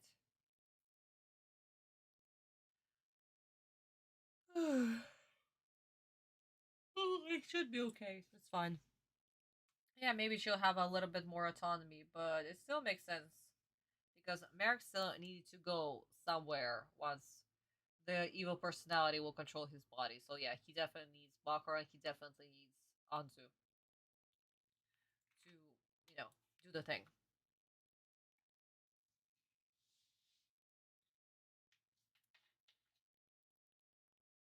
It's a downtime episode of the backstory exposition. Is not a filler. Yeah, guys, I don't know what you guys are talking about. Okay. Anyway, guys, so I guess this is where we are finishing and wrapping up with today's episode. Surprisingly, yeah. Oh my goodness, guys. So what can I say? Episode. Visa, what's our score? Aside from gajillions of bingos. This amazing episode done by the great Sugimoto Sensei, and literally the last episode. The last episode. Oh my god, this is the last episode that he is with us. Jesus Christ. Which is so sad. Which is so freaking sad. For me, he gets a gajillion out of 10 out of 20 because Sugimoto is an amazing animation director, and this episode was done brilliantly by him. So thank you so much, Sugimoto Sensei, for being with us, for your service, for directing these episodes since episode 4. Thank you so much.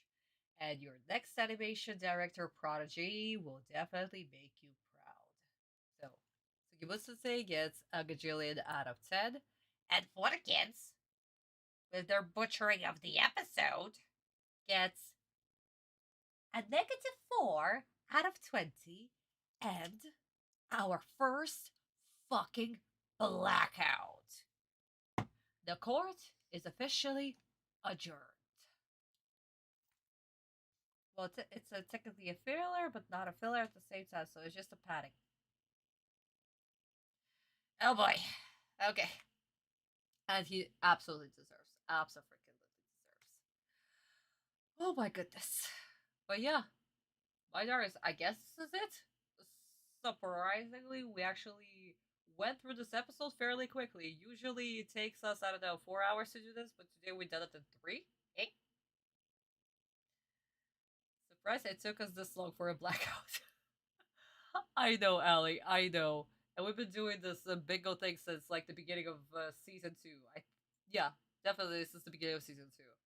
Or maybe we started like in the virtual work arc or something like that. I honestly don't remember. If it's minus 420, does that mean ice it? It could. Wrote about the monsters that sound like dragons. Maria, isn't it bad luck if you sing a happy birthday before the birthday? I can sing you after the birthday, okay? After the birthday would be good, but not before. Before, it's bad luck, honey. So, Maria, I'll sing you a happy birthday after, okay? Oh, yeah, my darlings. Let me finish off.